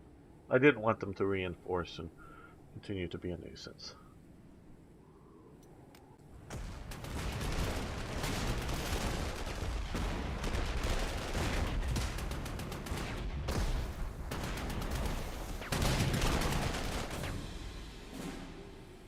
Okay, so we seemingly defended everywhere.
Go hide out in those trees to cover that area. I don't know what the hell this guy did down here, why he went to there, but programming, I'm sure.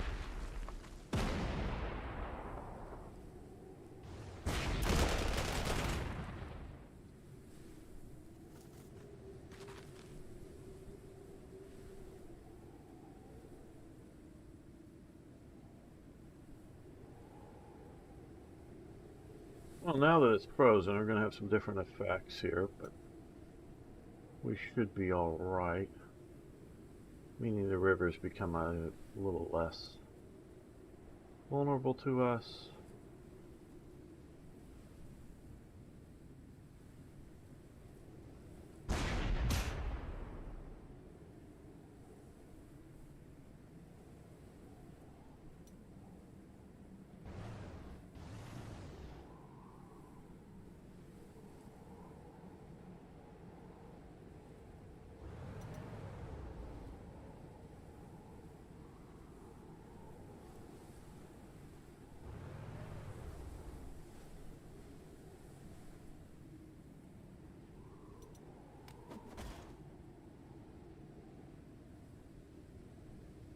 I mean, it's really keeping this steward alive against the Stugs is the Wolverine there that's blunting their attacks.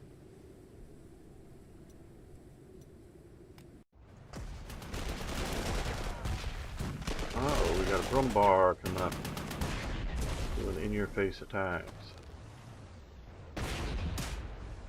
After this guy. Uh-oh. Uh-oh. Uh-oh. Uh-oh. Uh-oh. Uh-oh. Uh-oh.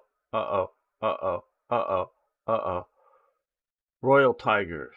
The King Tiger. The Tiger 2 is entered the battlefield.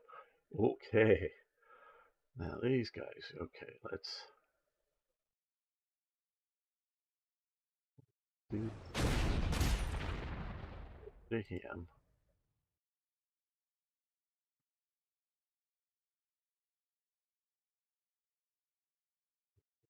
Think about that a little bit.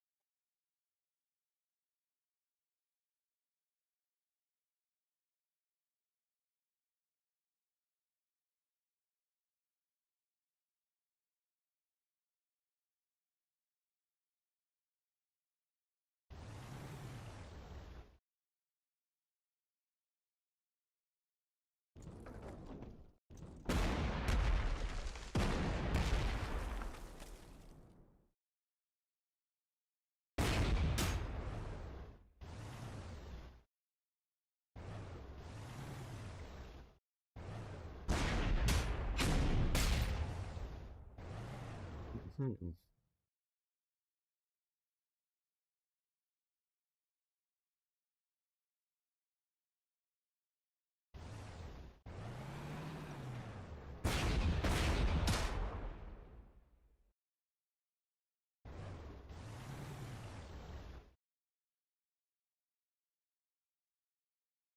Okay, well, we got an anti-tank gun back there. That did not get him surrounded, though, which I'm a little disappointed.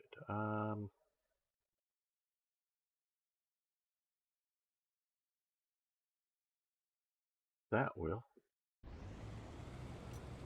Yes, I took the gamble of it. No, we're not gonna want to even push him out of being surrounded. We want him surrounded. That way you can't reinforce. Okay, well, now we have a big problem here.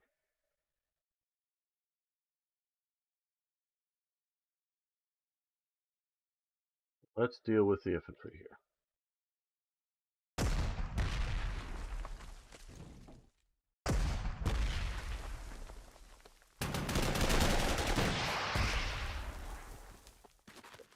Just about gone.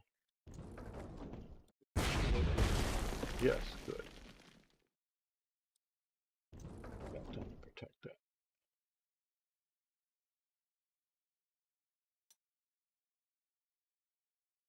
Okay, we're going to put you back to being artillery.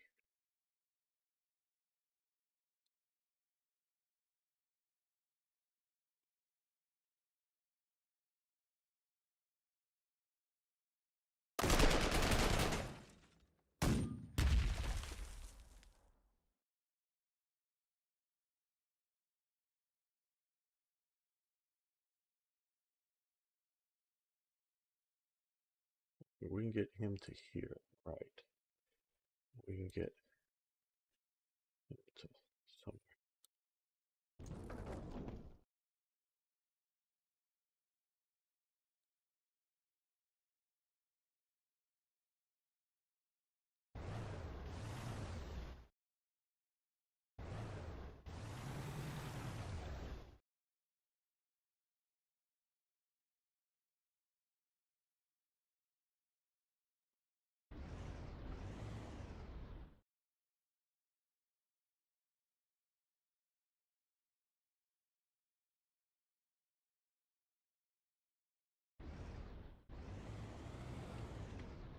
That secures the flank down there.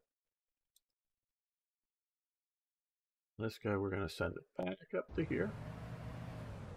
Because he's going to... Okay, that's in the artillery. Okay. Pretty weak. All right. So we've got... Yeah, anti-tank, artillery, well...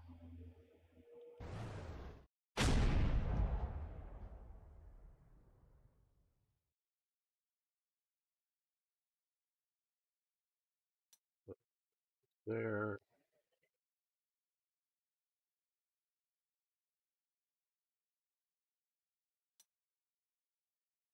How are we doing in the forest? Ah, fairly decent. Let's keep you guys alive. Hanging out in the forest. delaying the enemy. Don't know if it delayed this guy, but that's going to be painful here in a moment, I think. Maybe not. Too bad. I don't know. At least we got rid of that tank up there.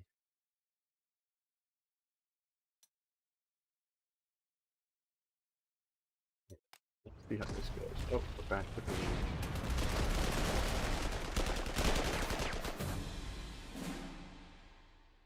Right. Oh, wow. Okay, well.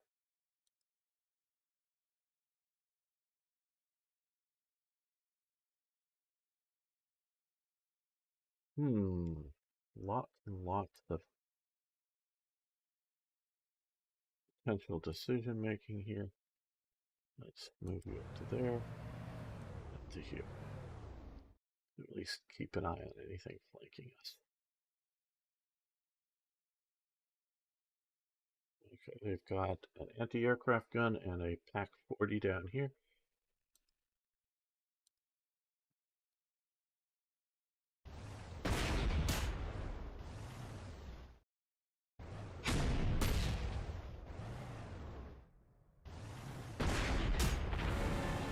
There we go. Now, why was that an overrun and not, well, the others? I'm not talking about those immediately. I'm talking about previous events. Okay, well, they've got this pretty well. I don't know if crossfire is the right term, but let's get rid of that. Infantry up there. All right. That's good.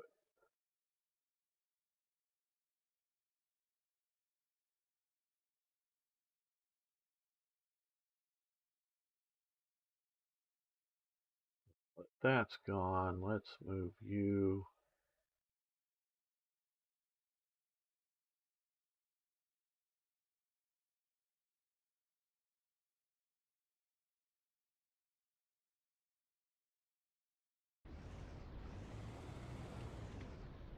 You to there.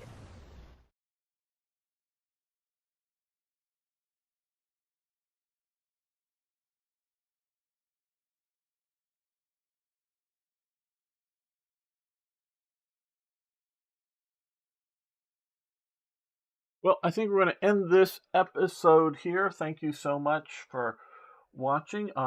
Like to thank Tim, Strongarm, Niagro, Timothy, Sir Toyjet, Gary, Garrett, Marcus, Folk, and of course Admiral Teague for a super chat over on YouTube, and of course the great Hoffmanator for support all over on Patreon. But everyone else, hey, if you haven't already, please lick the like button. If you're new around here, subscribe and post comments. Love hearing from you. See you next time for more, yes, more historical gaming. All right, I think we're going to call it a day. Been fun. I've been enjoying hanging out with you guys and playing this. I'll be back tomorrow with some War Thunder. So thank you, Admiral Teague, Beam Slam, Wayne, who's already gone to bed, I know, Arno, ZZ, if you're still around, General Scoven, you're probably not still here, but thank you for hanging out with me today. Like I say, be back tomorrow. And so see you then.